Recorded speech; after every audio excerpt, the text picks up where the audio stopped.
Welcome back to the Red Pill Phone Tap.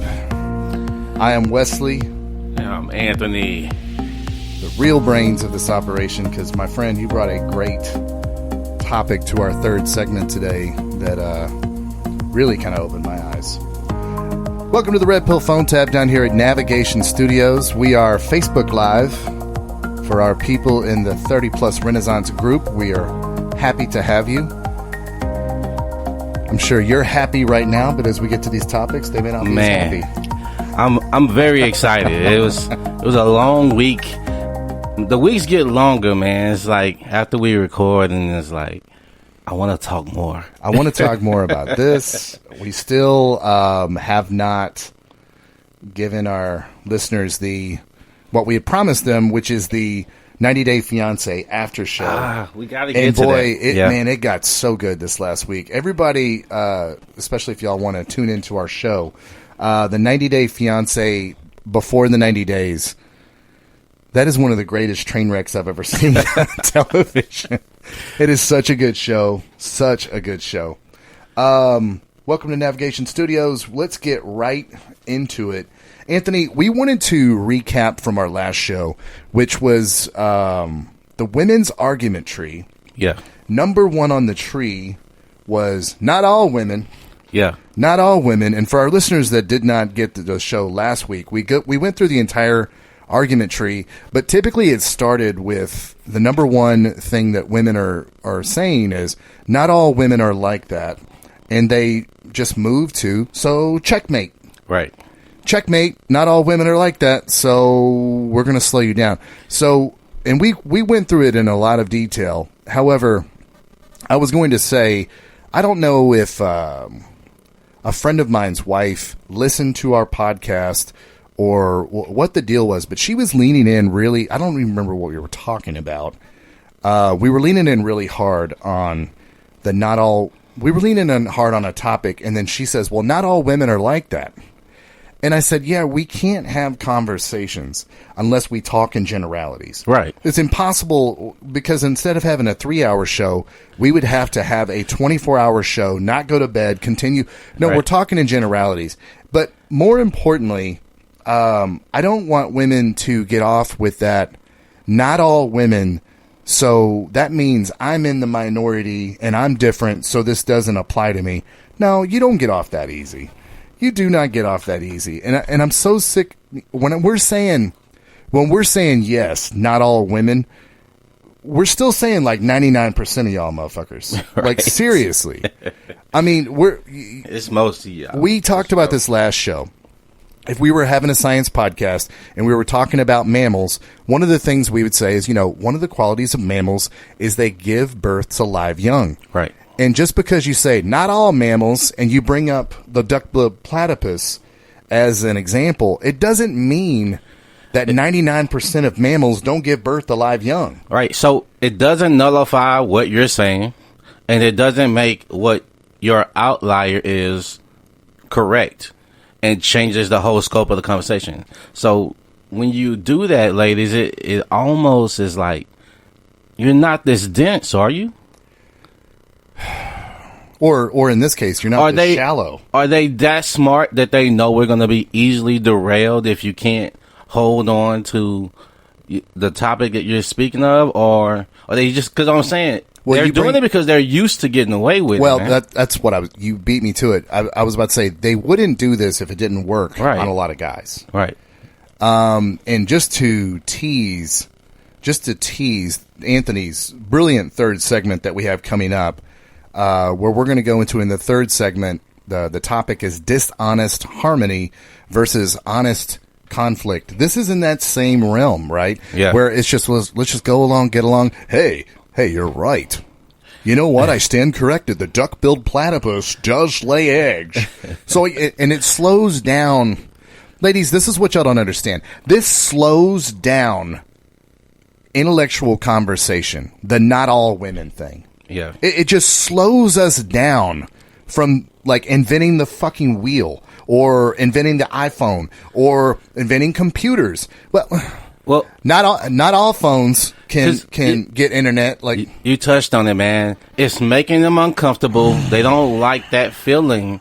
So to make this discomfort go away, I'm gonna derail your conversation and talk about the whole opposite of what you're saying to make you stop. Because instead of letting the man finish his thought or his rhetoric or however you see the conversation going, instead of hearing the complete thought and then absorbing it and then thinking about it. Now you said complete thought. Was that pun intended? Yes. The complete thought. THOT. Yeah. So instead of letting that happen and then come back with some actual intellect instead of ooh, gotcha. Instead of trying to do that to the whole topic, let them finish and then come back with intellect. Because that's going to get you more respect, because I'm going to actually give you more room to talk instead of you coming in and T-boning the conversation. So I think we can easily help ladies out. When we say all women, what we really mean is a percentage of 90% or higher. Yeah. We surely know exceptions exist. Yeah, I know some exceptions. I know I'm not talking to them. But, and I don't know if we have to come up with our own language for this, Anthony, but we also don't mean most women. No. Because that could mean 51%. No, we need most of you. Yeah. No, you said most. Yeah. So the majority could be still 51%. Right. Yeah. I'm talking, it's a much higher percentage than 51%. Oh, definitely. It's when we say all women all women is way different than most women. What we're saying is 99.9%. What pisses me off is this the most. These women know that these other women exist that we're talking about. But you just hit the nail on the head. They know that this exists. Yes. They know this exists. And they still want to talk about the few that don't. And it's like, yeah, of course, we know there's outliers, but let's still finish what we're saying about why most bitches ain't shit when it comes to choosing men and raising kids on their own. I mean, if you look at the statistics, the kids in single mother homes are in jail. Suicidal rate is high. I mean, the statistics is ridiculous. It sounds bad, but it's not natural. That's why the shit happens. It could be. Now, I don't know if that equals causality.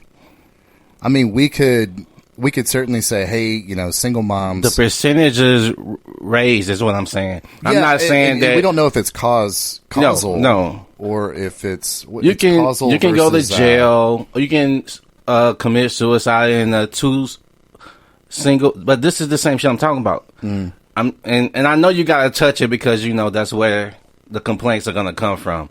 But what I'm saying is, what were you talking about with that? Well, if you don't touch base on, well, it can happen outside of this. What I was saying about the percentage go up in single mother households for kids that end up in jail as far as juveniles. I'm not saying that teenage suicide rate. I feel like I have to say it. I'm only saying it in this podcast because I don't have the numbers in front of me. Gotcha. Because I don't know what the numbers are with single dads. And I also don't know if it's causal. For example, we talked about this on one podcast. So not everybody that voted for Trump is racist. But every racist probably voted for Trump. right? So it's not the same thing. So it's not, Trump is not the causality of racism. But if you were racist, you probably did vote for Trump. So not everybody that voted for Trump is racist, but all the racists did vote for Trump. Yeah. Yeah. And is it causal? We would have to look at the stats on that. But I mean, it's definitely shocking, right? Oh. That the percentage of people from single mom homes going to prison, we certainly would have to research whether or not that's causal for sure. when you have a single parent household, man or woman, it's mostly women though. Yeah, but Anthony, not all people from single households go to jail. Of course they don't. I'm from a single parent household. I'm not in prison. So you're saying all people that have single moms go to jail? Yeah. That's what y'all sound like, ladies, with the not all women. Jesus. So you're saying everybody on planet Earth that had a single mom, Anthony, is going to jail? Is that what you're saying? Because I know that. Nah. No, you have no idea. My friend's wife leaned in hard. Like what was the topic? I don't even remember. It was something gender based. Okay. And it was like, I don't know. Once I was like, yeah, the problem with women. So you're saying all women. And I'm like, of course I'm not saying all women. But I'm saying more than most. Yeah. More than most. I'm saying like 90% of these women out here are like this. I'm not saying 50.1%. But they kill me when they come champion for women instead of saying, you know what, you're right. Women shouldn't do that shit, or women shouldn't be like that. Groundbreaking. Good God. I mean, that's groundbreaking. Why can't that be the next thing? Like, yeah, I know these hoes out here are tripping. Because men will do that. Yeah. Men will quickly say, you know what, it is some ain't shit dudes out here. Well, I would say 97% of them are ain't shit dudes. Well, 3% of men are going to be your red pill alpha, actually thinking about shit before they say it. The goal of this podcast, remember episode 1, we said we would love to increase the percentage 4% to 4% from 3. Yeah, so we say this at least once every episode.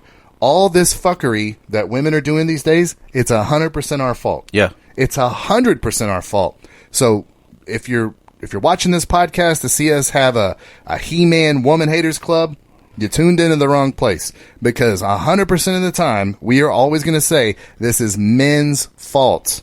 This is always our fault, man.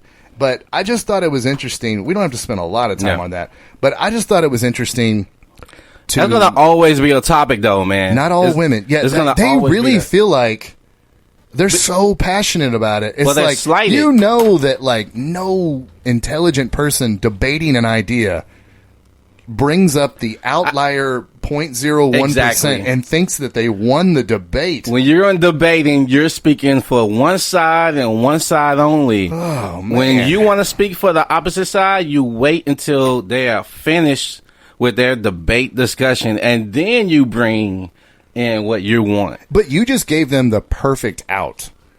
If women stopped the not all women and they just went to a real basic level of like, hey, Thank you. If you just went to the basic, yeah, I do realize a lot of women do that shit.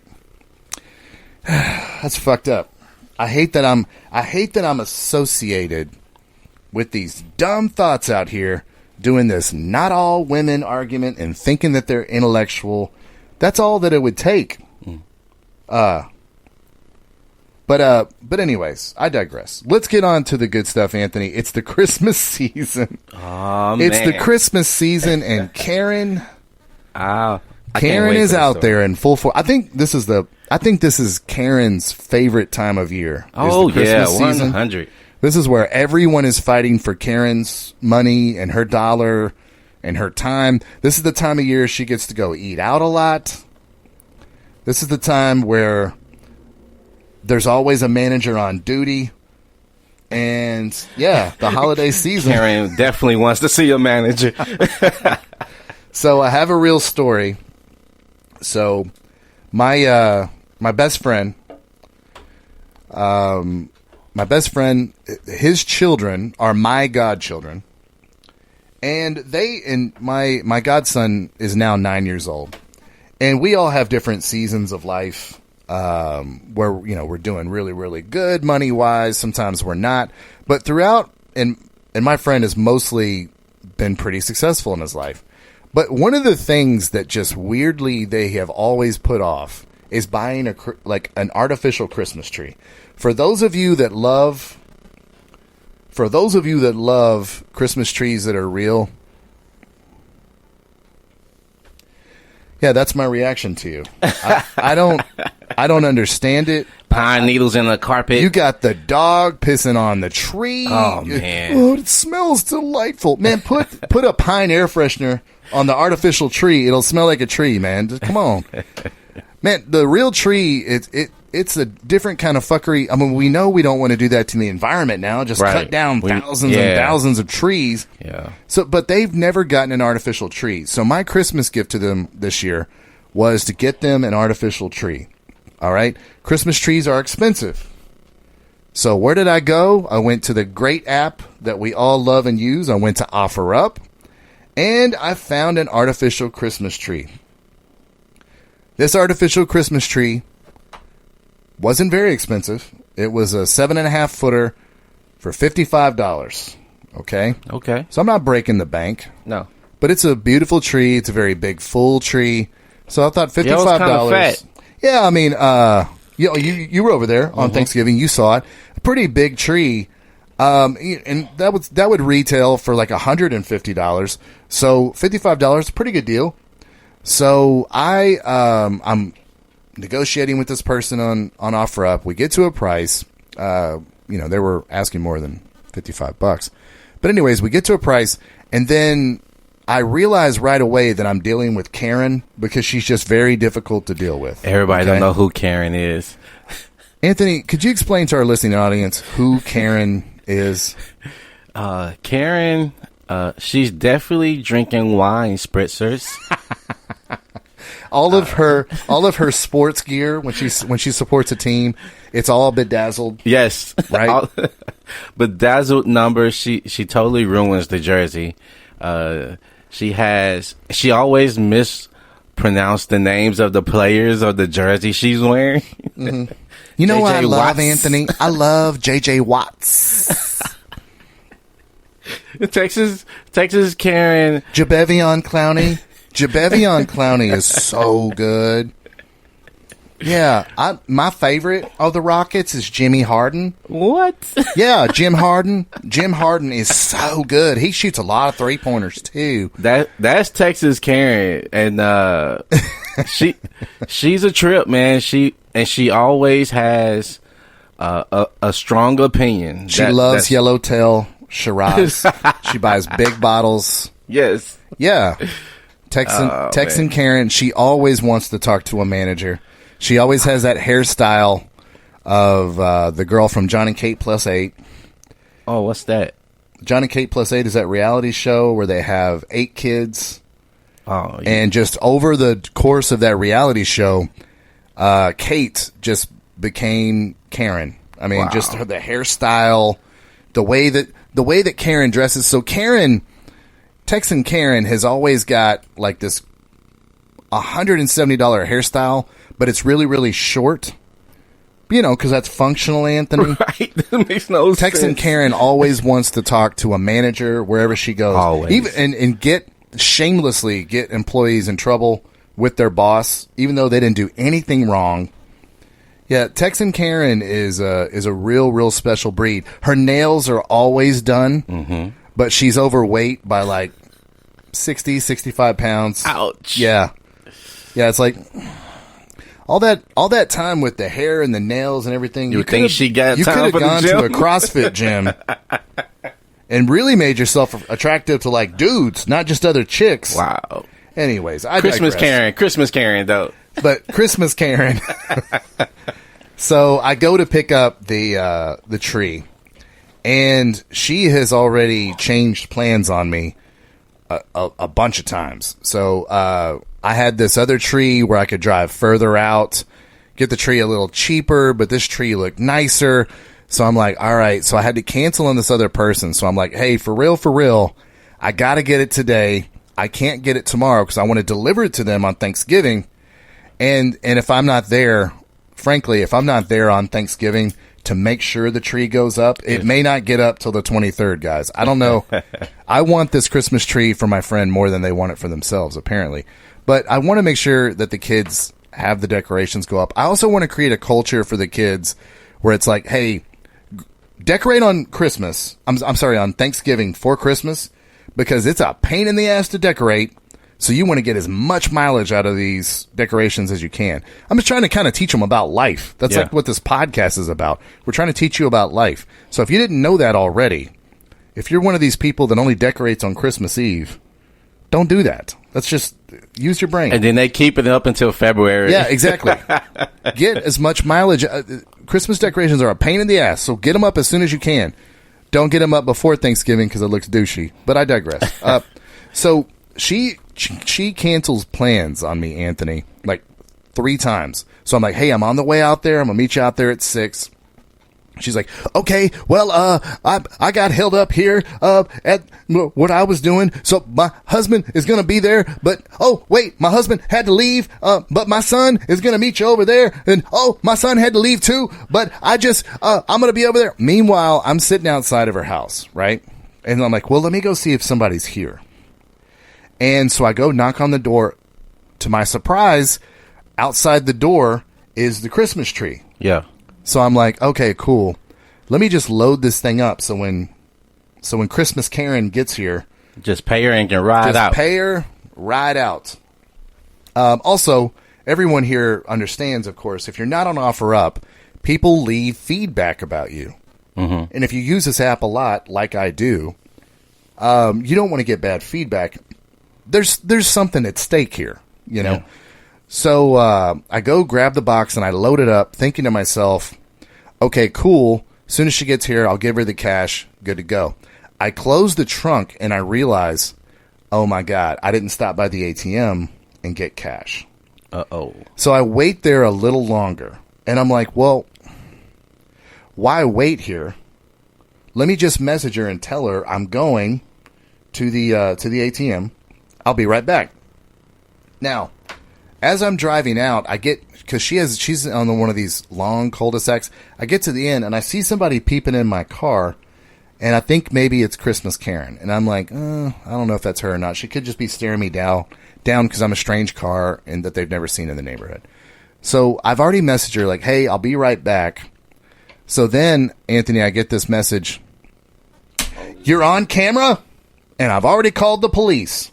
And so I come right back over the top. I'm like, hey, be nice.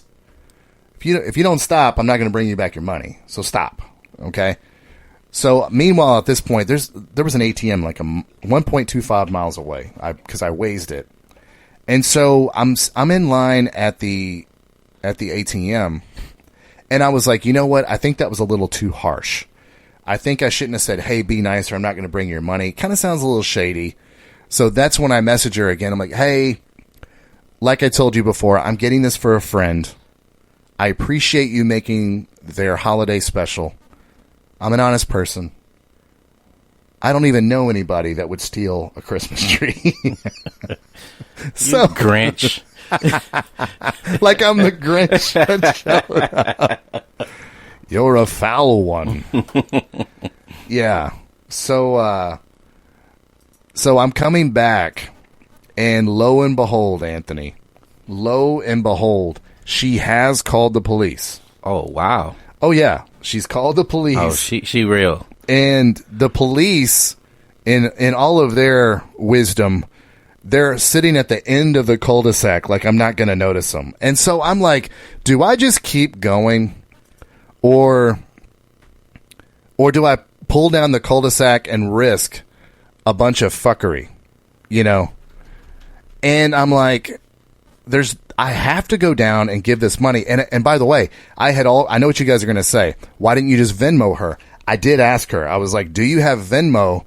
Because I didn't really want to come back and deal with police. If she in fact did call the police, I'll be honest, when I saw the police there, I was still kind of like, I can't believe this. Yeah. Like, she really did call the police. Mm.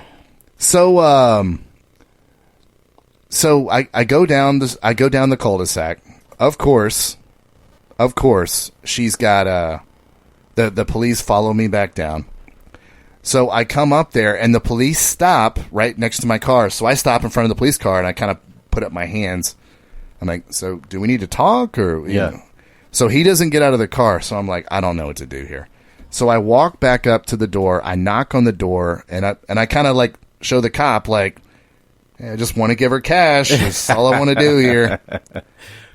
So, and by the way, because I'm sure someone's going to ask about this, can you get $55 out of an ATM, Anthony? No. Mm-hmm.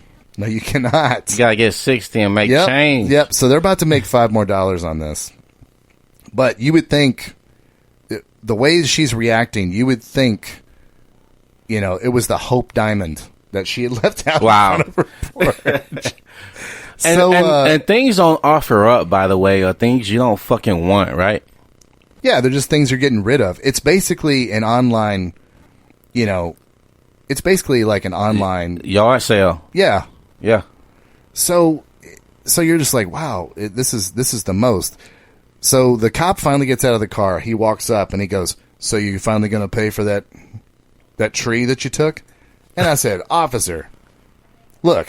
And I was very, very confident. I was like, officer, look on my phone. I have messaged this girl countless times, just letting her know I'm going to the ATM. Instead of just sitting out here and doing nothing, I packed the tree up. Then I waited for her further. She still wasn't here. So I was like, let me go to the ATM. Maybe I beat her back. I don't know. So, and I'm like, look on my phone, officer. This is clearly this is like, wait, who is this? I think that's you, Wesley. Is this the Grinch?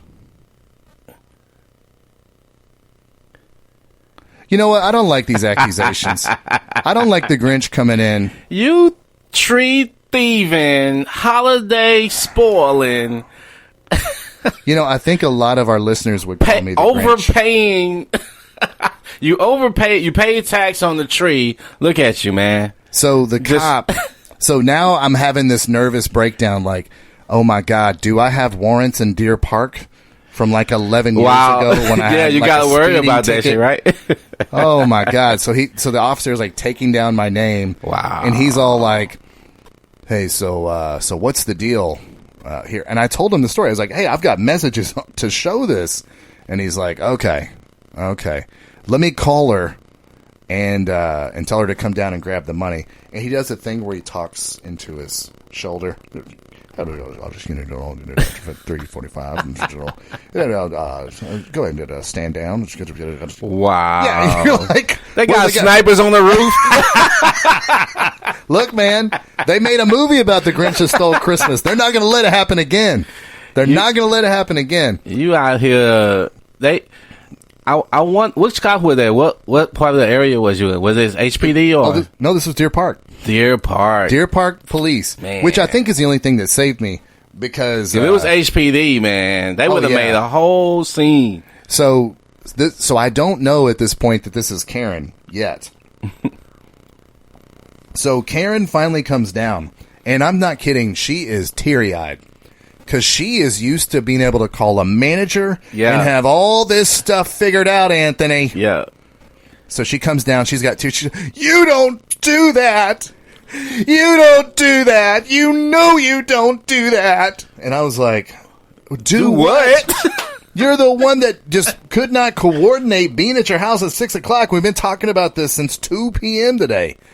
And I was like, here's your money. And then she looks at the police and she goes, so what do I do? Do I take the money? I mean, the illegal money? No, I think I want to press charges. And oh man, so you got drug dealer money, Wes. Oh God! So the police now, he pretends like he's an expert on contract law of the internet. All of a sudden, and he's like, "Well, hold on. Did you agree online for the tree at $55?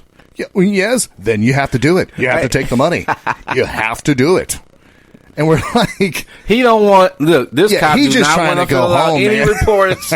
He don't want to deal with this shit. He knows this is Christmas, Karen. He don't not want to have to deal with paperwork on some offer up bullshit, man. Yeah, he doesn't want to have to deal with. Oh, come on now. Wesley I'm not a Grinch. in the bush just sneaking up, stealing Christmas trees in Deer Park. Be careful, guys. The Grinch is real. Oh, man. Mr. Grinch. Man, I don't know. I was just really still taken aback that someone would call the cop. First of all, someone's like, they stole that Christmas tree I didn't want. They stole that Christmas tree. And what's funny about it, too, the Christmas tree. And they overpaid me for it. And they overpaid. I'm just waiting to be kicked off Offer Up now over this, over Christmas Karen. You're horrible, Wesley. Yeah, man. I'm over here. You know what? They're lucky I didn't take the last can of Who Hash. They're lucky I didn't do that. That's a Grinch reference, by the way. Yeah. I still can't. Yeah. So what I definitely wasn't going to do was steal a tree from my godchildren. I mean, come on, man. You're like, hey, I want to brighten up the holidays and steal a tree. Uncle Wesley, how much did you pay for the tree? Nothing. I caught some hoes slipping on Offer Up. That's what happened. I caught them hoes slipping. I'm a leave gangster. That tree on the porch, goddammit. I will take stealing it. Christmas trees. Caught them hoes slipping. Caught them slipping, Anthony. Hey, Anthony. Oh, that's a good story, man. You can't make shit up like that. And to think, this lady, she thought she was doing the Lord's work. She was like, you can't do that. You knew you couldn't do it. Knew I can do what, lady? I told you I was going to the ATM. You know you weren't supposed to do that. Teared up. Would not come down to the door till the cops. Man, you know, she needed a manager in life, and the only manager she could call was Deer Park Police. She had to be a victim in all of this, man. That's definitely what that was. She had to play victim because... Oh, here comes Clarice in. I get it, though. You can't go to Walmart. So this is something I actually said to her. Clarice comes in. You can't go to Walmart, grab what you want, and then come back in and pay. So that is true. It's very true. So the lady goes, and this is when the cop broke a little bit of a grin, and I was starting to suspect I'm not going to go to jail. She goes, you know you're not supposed to do that. I go, lady, my customers, all of my clients are on net 30 to pay for stuff they buy from me. They're on net 30 day before they have to pay. Bitch, I put you on net 9 minutes. I was back in 9 minutes with your pay. I think net 9 minutes is okay. Some customers get net 30. No, the problem with that argument, though, is that when you brought the money, she questioned the cop if she should even take the money. What's that? Oh, yeah, because she wanted to, get me in some kind of fuckery press charges. Right. She abandoned the idea of this is a tree. I want to get out of my garage. Right. Because Karen, no. Karen will not be fucked with. She wants to talk to a manager. She wanted more than the money. She wanted power. She wanted you to not have taken her fucking tree without paying for it first. Well, That's I what wanted her to not weigh 230 pounds, but I guess we all don't get what we want, do we? Jesus Christ. All right, Karen. That's enough of you, Karen. Christmas Karen. Hey, we're going kind of fast. Don't leave your shit out on the porch, by the way. Well, if this would have happened to me, I'm going to be honest. If this would have been miscommunication from my family and I showed up and the tree was gone, I would have, because it was her son, I would have blamed my son on that one. I'd have been like, come on, man, what are you thinking? Yeah. Come on. And the son's probably thinking what rational people think. We have 2 Christmas trees. One of them need to be gone. Right. Who cares? Right. But make a little money off of it. Christmas Karen. No, the transaction order was wrong, so, and she didn't want to accept. She wanted you to actually steal this because she wanted to be able to tell this story in Thanksgiving today. Yeah. Yesterday. That's classic because to call the cops that quickly, you said 9 minutes, Wesley? Oh, God. 9 minutes? She ain't give you 10 minutes to come back. Oh, no. She wants to talk to a manager right now. No, not just a manager. Ones with guns. Well, yeah. Christmas Karen, she is like, what is better? Get rid of a tree and make some money, or have this amazing story where I'm in charge and I get to have someone put in jail because they didn't do shit like I want to do it. Let me ask you a question, Anthony. Do you think people in Christmas Karen's house are happy? No. No. Not at all. No. Karen doesn't make anybody happy except Karen. Yeah. Not even her own children. That crying shit. Yeah. That crying. That told me she everything is I need to clearly know. not used to not getting her way. Yep. At all. Exactly what that is. Like, didn't give me 10 minutes to come, especially when I'm communicating with her. I'm like, hey, I'm going to the ATM real quick. I forgot to go. So, yeah, Christmas Karen. Christmas Karen strikes again. Trust me, you all. This is not the last time Christmas Karen will strike during this holiday season. Not at all. Guaranteed. And Christmas Karen just had Thanksgiving. So she probably gained another 30 pounds. Just hashtag pumpkin pie. Anthony's, we're moving kind of quickly. Can we hit this one quick topic on our, because we did it, we talked about last week, we opened up with don't be a meatball. Yeah. And you were like, well, tell people like what being a meatball is. And you kind of hit me on the spot. I didn't have a good example of like what a meatball was. And the segment that we did was, hey, in life, our podcast is for your inner dialogue. Yes. We tell you not to get in relationships with single moms. It doesn't mean run up to single moms and be like, ha ha, ho, ha ha, you ain't no good. I'll never be in a relationship with you, ha ha, and throw popcorn at their kids. Right. This is for your inner dialogue, your inner strategy session. This is not. She doesn't have to know that you don't date single moms. She don't have to know that. She just knows your strategize. Well, she just don't know anything. I mean, right. Most single moms know. But they just know this is how you're going to live your life. Don't be a meatball and go around insulting people. But you like, hey, Wesley, what is a meatball? And I was kind of taken off guard. I didn't have a good example. But I saw a video on Facebook being a meatball, perfect example. If anybody has seen these videos of a guy trying to go talk to a girl, and then she kind of disses him, and he's purposely kind of dressed unimpressive. Yeah. In all these videos, he's purposely dressed unimpressive. And then he goes and he gets in his McLaren or his Bentley or whatever, and the girl comes back. The gold digger prank. Yeah, the gold digger prank. Yeah. See, she didn't love me for me, but as soon as she found out I had a car, motherfucker, this is the most meatball bullshit I've ever seen. It's beta, it's blue pill, it's terrible. Because first of all, if you're a grown man and you still have you're not to believe, spending your time recording no bullshit like that. 100%. Yeah, hold on. You hit the first nail. It's you're gonna spend time doing this kind of shit to prove, oh, really? Women love money?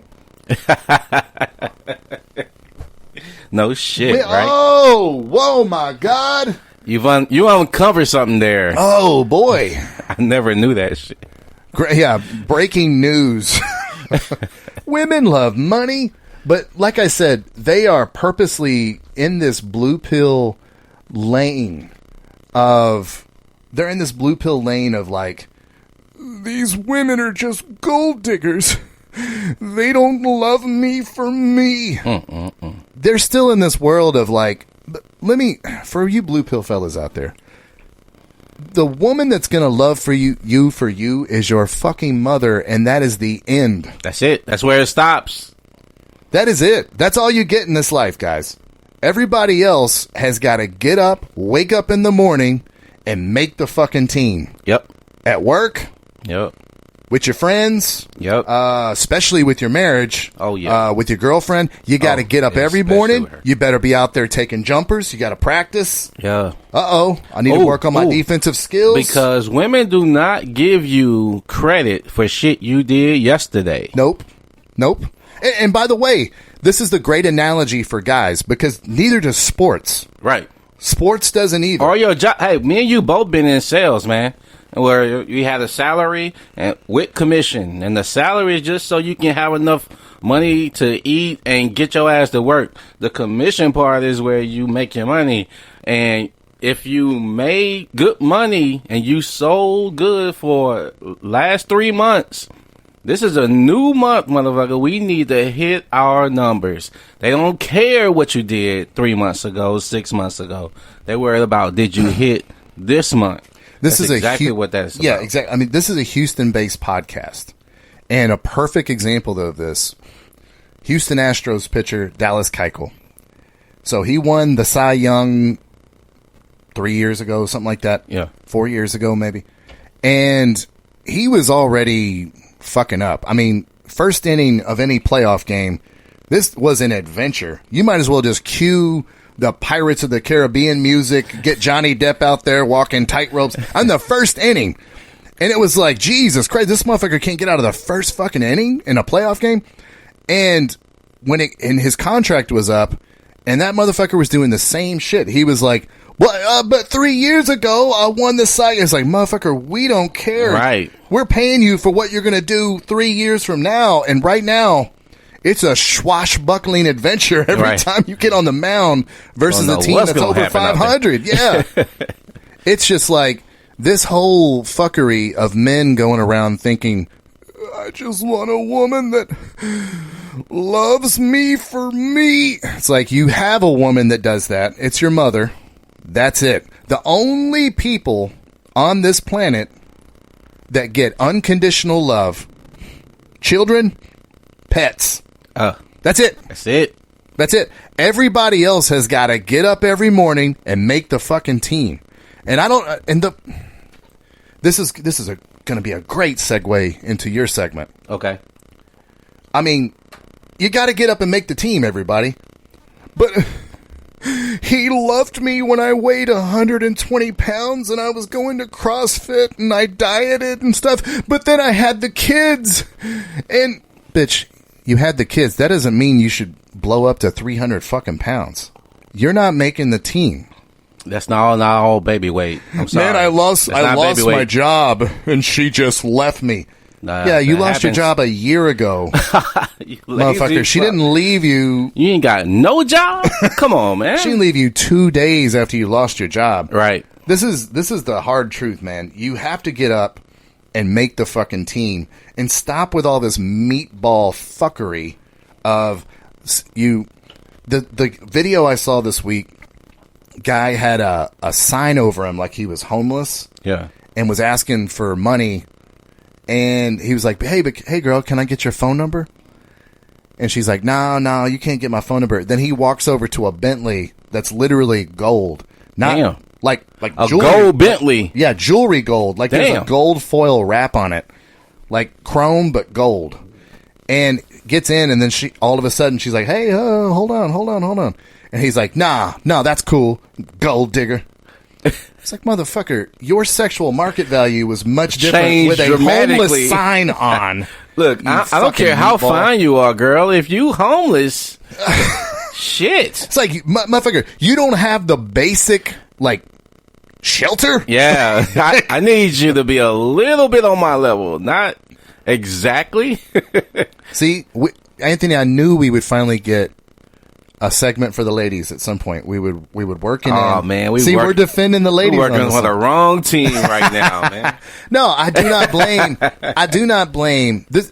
So a woman seeing a man has expensive stuff is no different than a man seeing a woman with beautiful curves, beautiful hair, beautiful face. Yeah. It's no different. So if a bitch looked homeless to us and looked like they were missing teeth and shit. I'm sorry, baby girl. And then all of a sudden they did the She's All That reveal where they take off the glasses and fix her up. And like, oh, she's hot now. Well, yeah, motherfucker. Things changed, didn't they? Things changed. Yeah, that's in my opinion, that's some beta I don't want a meatball girl stuff with missing teeth that's tonguing me on accident. You know what I'm saying? Like, she was like, "Oh, I didn't mean to do that. I'm a sloppy kisser. I don't have that slipped many in teeth." under the gums." Yeah. No, man. I understand the bigger, better deal where you're looking at a man or a woman as a person that's going to be in your life, and they're not exactly where they should be as far as who you are. And so you passing on them don't make you a bad person. It's just that when that person does come up to par or above par, that don't make you a bad person for passing on them either. So, but you can't go back looking for revenge and was like, see, bitch, I got a Bentley now, bitch. Yeah, now what? Things changed, man. What? And like this is like the male version of Not All Women. Yeah. Like they just revealed some sort of, see, all these women are gold diggers. Well, you know what that sort is, of, but not. This is what I found out. This is what I found true. Let's say that. Or I'll say what I found to be, for the most part, is that people with a gang of resources or have they won the genetic lottery, right? They don't have to work as hard with someone that's average looking or have an average salary.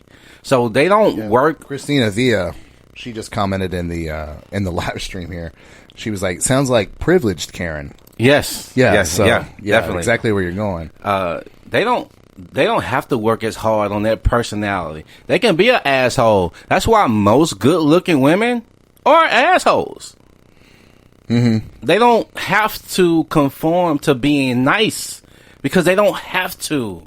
If you're an average chick with an average body, your personality gotta be banging. You gotta love beer, wings, and football. I'm sorry. You can't be dainty. You're gonna have something that got to draw men to you because you're just average, and that sucks to hear, but it's fucking reality. I'm sorry to say.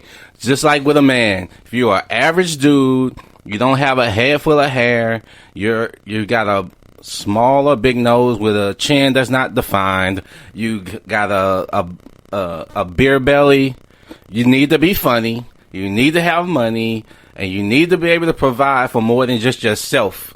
You can't ask somebody to come in, hey, I got me, you need to get you, so we playing Dutch on this date. You can't have that when you're an average dude. So it has to be, there are some checks and balances. Even if you're a guy that's in shape, if you're a guy in shape, right, and you're a good looking guy, from a woman's perspective, she may fuck you, but she ain't gonna spend her time with you. She'll fuck you for her, though.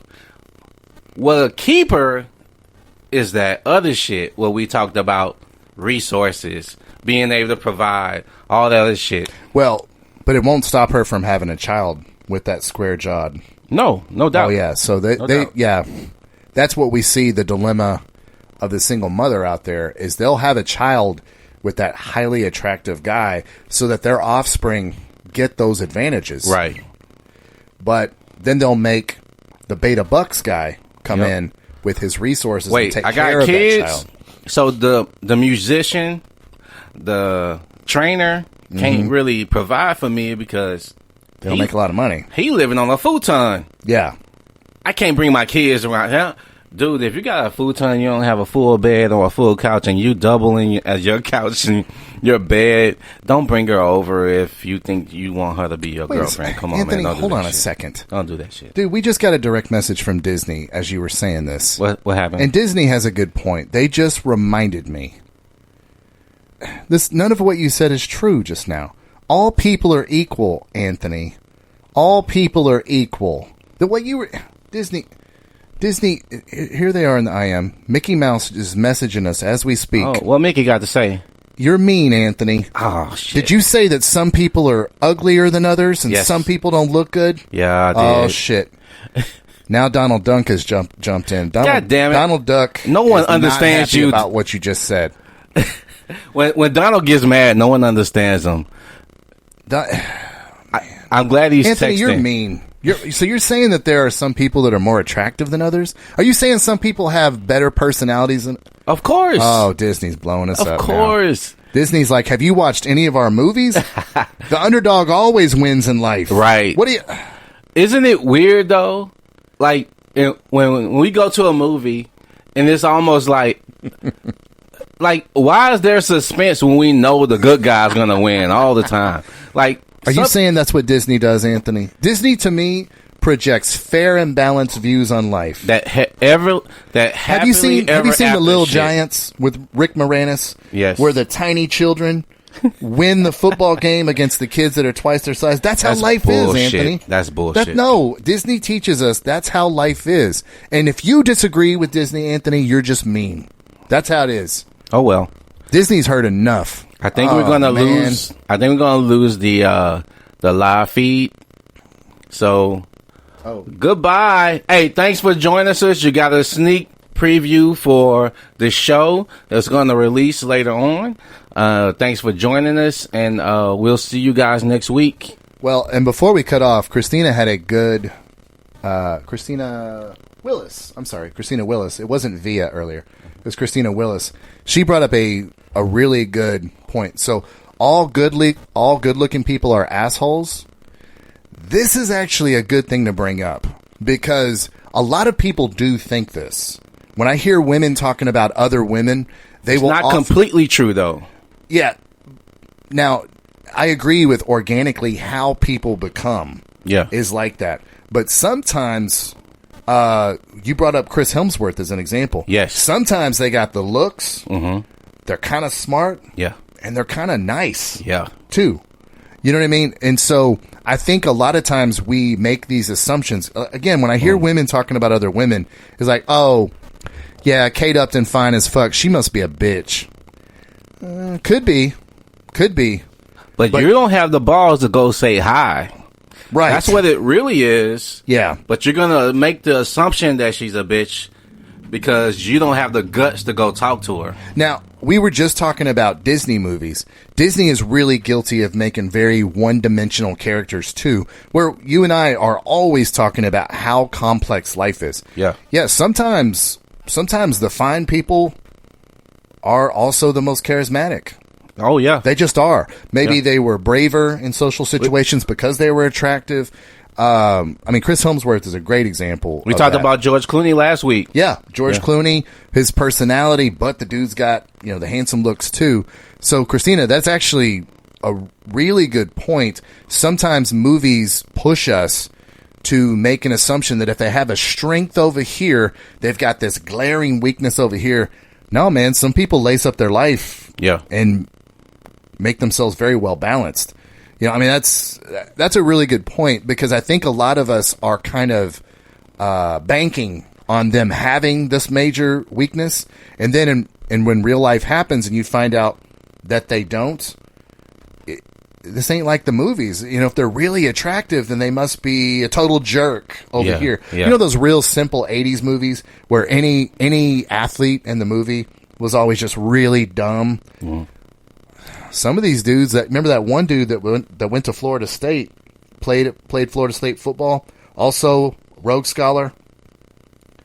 What movie is that? And I apologize to our listeners. I can't remember the guy's name. Okay, but he was also a Rhodes Scholar, also a phenomenal football athlete at Florida State. Just unbelievable guy, and of course, not every football player is a Rhodes Scholar, but that just kind of goes to show you. You can't assume because they have this great strength over here that there's some kind of weird weakness either. That's the just movies. A jock. Yeah, that's the movies, and those are movie tropes. Yeah. So, Christina, actually, it was a very, very good point. Let's get to the meat and potatoes of this podcast. You had a phenomenal topic. Oh, you're going to cut them off. Y'all got to check in on the podcast. We're going to cut you off on the live. Thanks for coming in, guys. Yeah, just cut off the live stream. Appreciate patience from our listeners. I wanted to talk about the comfort we get when we're dishonest because we're trying to avoid conflict versus the honest approach. Or having honest. What? Now I'm lost on the word that I wanted to use. Honest. Oh no, I'm sorry, Anthony. Our next segment is dishonest, and to our listeners, Anthony doesn't have the pad in front of him. I'm here at the desk. Dishonest harmony versus honest conflict. Thank you. And it was just, I think as soon as you hear the topic, most of our listeners, a light bulb's going to go off, because I think immediately light bulbs are going off. People are thinking of examples of when this occurs in life. And Anthony, I think this topic that you brought to the, to the pre-show when we talked about, what we were going to talk about in the pre-show. Yeah. I think this is kind of the root of what this podcast is. I mean, we are the antithesis of Dishonest Harmony. What we really want to do for people is let them know the truth so that their life is easier. Yeah. It's a path of least resistance when you conform, right? When you make it easier for the person in front of you, either it be your friend, family member, co-worker, girlfriend, husband, wife, whatever. You say, you know what? I just want this to smooth over. I don't want any smoke. I just want my day to be the best day it can without causing any trouble. You know what person who I admire? I know both of us know about Joe Rogan. We admire Joe Rogan. Oh man, Joe Rogan, great podcast. Joe Rogan has zero problems being honest and being in a conflict because of his honesty. I seen him talk to a guy who's one of his friends, like a fighter, and he was like saying that, hey man, you're a big guy, you have some skill, but you're not championship level. You can beat some guys. Everybody has a chance to win a fight with a lucky punch, but you're not on a level for championship worthy guys. So he didn't want to, even though that was a negative, critique of his friend, he had no problem delivering that to him, right? And for me, that made me appreciate Joe Rogan a lot more, based on being okay with telling a friend. He even told him, he said, hey man, I love you. You're a good friend of mine, but you're not on this level. I know so many times that I've avoided conflicts because I didn't want to bring or build a distance between my friends that I disagreed with, right? Mm-hmm. And so I will let them continue to fuck up, right? In their relationships, at work, just even feeling disrespected as a friend. And a lot of my friends call me King Cutoff because I'll cut you the fuck off and keep it moving. And you have to self-correct to re-enter into my circle. I'm not going to just go reaching out for you. You know what I mean? Yeah. I'm not going to stay in your huddle. I'm going to leave and let you continue life the way you want to if I feel like you're going to draw negativity towards me. So I want to grow into that level where I'm okay with honest conflict on every level. You know what I mean? That I can do it. I can do it with women and like one-on-one. But when it comes to like my male friends, I'll rather let them do them instead of confront them with that honesty. And the reason, I'm not saying I want to just be out there challenging every man that I disagree with, but if it's a true feeling that I mean in my heart, I should be okay being able to deliver that message, right? 100%. I mean, it goes back to the core of what you're saying, honest conflict. And Anthony, first of all, I love that you brought this to the pre-show. As soon as you said it, I was like, oh man, such a great topic. But even more so, you came with an even better example. You were talking about Joe Rogan. I listened to that podcast too, and you and I didn't plan this, but you used such a good example. The fighter's name was Brendan Schaub. Okay. Brendan Schaub, if you guys haven't checked out his podcast with Brian Callen, it's called The Fighter and the Kid. Most of you have probably heard of it because it's one of the biggest podcasts on planet Earth right now. And Joe Rogan came to Brendan Schaub, and he was genuinely, like you said, friends with him. He had come off of a really, really bad UFC loss, and Joe Rogan wanted to have a very honest conversation with him, saying, hey, dude, you've got one of the biggest podcasts in the world going right now. You say you want to get into stand-up comedy, but and by the way, since this conversation, Brendan Schaub got a stand-up comedy special. Okay. Yeah, I believe it was Showtime, if I'm not mistaken. We'll have to Google that. Nice. But he's now a stand-up comedian. He was saying, look, and specifically, he said, look, getting hit in the head is like having an index card and a hole puncher. Every time you get hit in the head, you punch a little hole in that index card. Eventually, there's no index card left. There's no more places to punch holes. You're a really funny guy. You've got one of the biggest podcasts in the world. You're not fighting at a world championship caliber level. Why do this? And he did it on a podcast. He didn't do it privately. Right. He didn't do it privately. And Brendan Schaub started to tear up because, you know. Made him cry. Yeah, it's all his life. He wanted to be the greatest ever. And guess what? Not everybody can be the greatest ever. But Brendan Schaub, unlike a lot of athletes, have this amazing personality that's show business caliber where he has other things he can do.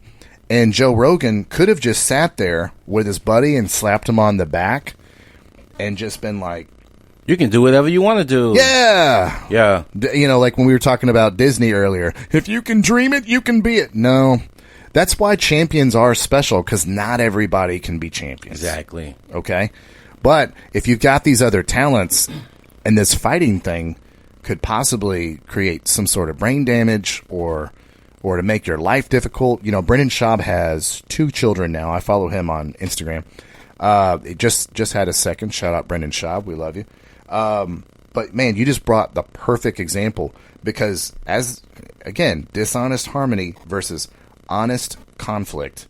I don't think I could have had a better example, because that was literally life-changing for Brendan Schaub. And like I said, now he has 2 more podcasts. He works now with a comedian that calls himself the Rat. Oh God, I'm butchering this. The Rat King. Okay. The Rat King. I wish I would have researched that guy after I saw that video, because I got you, bruh. that whole, if you haven't seen that podcast, check out the podcast, because it definitely lets you see an aspect of a Joe Rogan, what we're talking about, and how, like I said myself, I strive to be. I want to be a little bit more, not combative, but be okay with honest conflict. Yeah, and you see how it changed Brendan Schaub's life. By the way, Brendan Schaub has a podcast also with Theo Vaughn, is the comedian. Oh, okay. Who's also called The Rat King. He's from Louisiana. Very, very funny guy also. And also a podcast with Brian Callen called The Fighter and the Kid.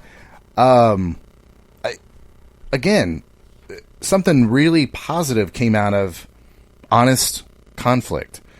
We were talking before the show about... and let me get to this bit first, because I wrote a note to myself, Anthony, because you hit a chord with me. You said it starts... The reason that this is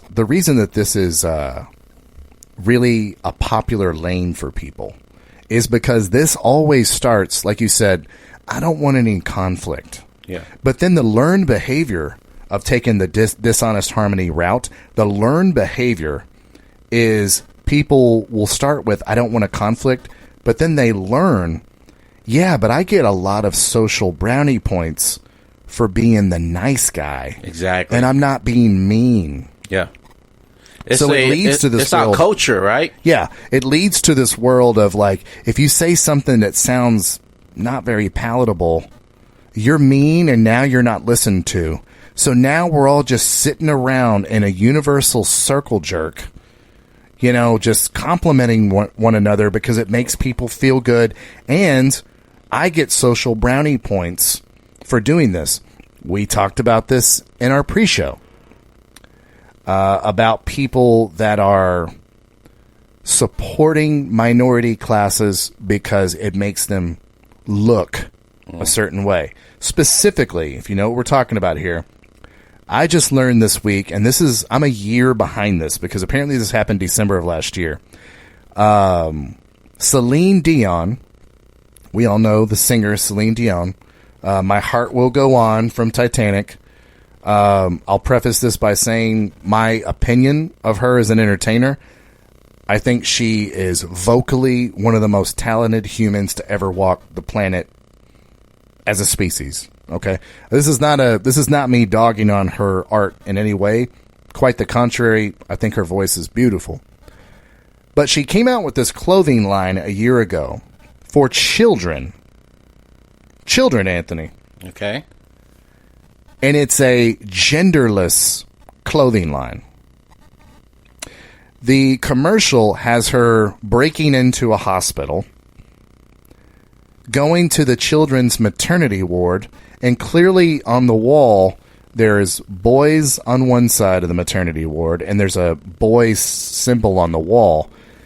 On the other side is a girl symbol where all the girls are. Clearly the boys and girls are either in blue or pink blankets. Okay. She comes in and she blows some black glitter all over the place, and the boy and girl symbol on the wall, it becomes a plus symbol, which I guess is the, brand logo of her clothing, and the kids are all dressed in these genderless clothes. Anthony, I know what you're thinking. So you mean 0.6% of the children? Because 0.6% is what in the U.S. 60%. Well, it was 100%. All the kids were dressed in genderless clothing. So in the United States, a study done... It's 0.6%. Okay. No, it's 6%. It's 0.6%. Yes. 0.6%. That's not 1%. So a survey done in 2016 in the United States. This is in the United States. I don't want to offend anybody in our LGBT community, but because my in-laws are from another country, had to live part of their life in a refugee camp to the tune of 6 years in a refugee camp. Damn. A lot of the privileged fuckery that we get away with in the United States is just that. It's first world problems. We're all familiar with that term. Yeah. When you're just fighting to survive in the world that we live in today, you'll notice that the transgender population goes down very quickly in those countries. I'm not going to say anything else about it. Yeah. You can draw your own conclusions. Okay. In first world countries, the transgender community is exponentially higher. But let's talk about the United States, because that's where we live in this podcast, where Navigation Studios is located here in Houston.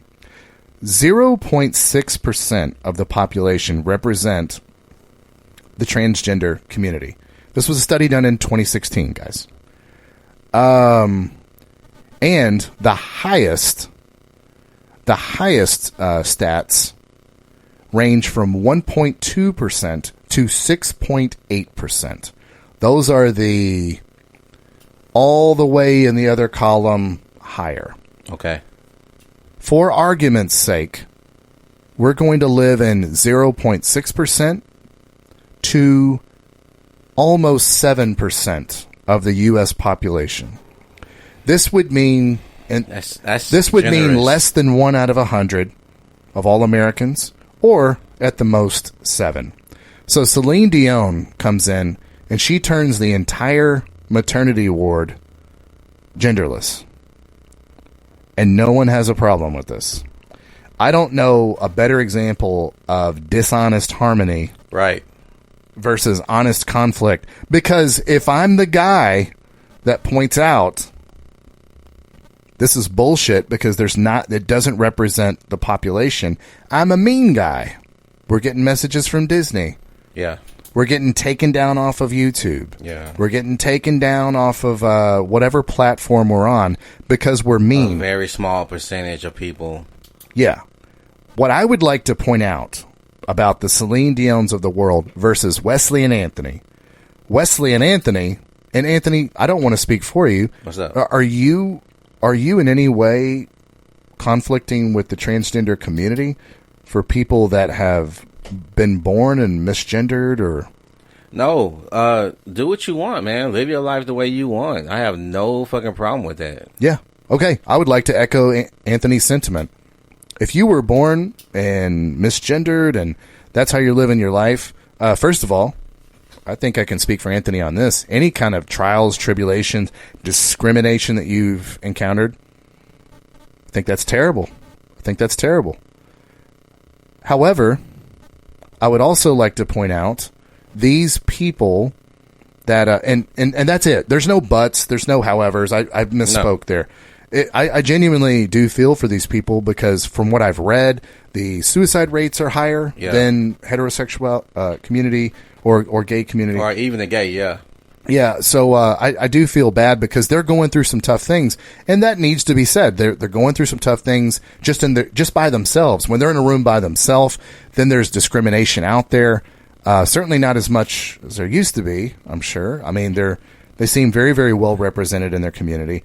But I think it's important to point out it's either 0.6% to 7% of the entire population in the U.S. Why are we going into maternity wards? Why is Celine Dion going into maternity wards and getting all kids into genderless clothing? Now, I will tell you why. This is Dishonest Harmony. Celine Dion, and she's welcome to call this program if she wants to and correct us. Celine Dion did not grow up passionate about transgender conflict. No. Okay? If you talk to me about domestic violence, child abuse, domestic sexual misconduct, I'm very passionate about it because I was a victim of child abuse, and I hate how family members get their secrets hidden. And if you want to talk to me about it, I will passionately talk to you about it. I will do anything to, as far as activism in this community, because I'm passionate about it. I don't believe Celine Dion is passionate about the transgender community. I think that these people with their Dishonest Harmony know that there's brownie points and, more importantly to her, dollars and cents connected to her looking like she's the most woke on the new topic out there that is the transgender community, kids getting mislabeled as the wrong sex, and she wants to capitalize on her popularity. She wants to capitalize on her dollars and her estate. I don't think this is what I'm talking about with Dishonest Harmony, Anthony. That's why I'm glad you brought this up, because it doesn't feel honest. It doesn't feel genuine. No. It just feels like she wants, in this contest that people are having, who's the most woke and who's the least woke, she wants to win. So when you talk about small percentages like that, this can't be about money to that group. This can't be like, I'm going to find a niche and then fill the gap for what that niche needs, right?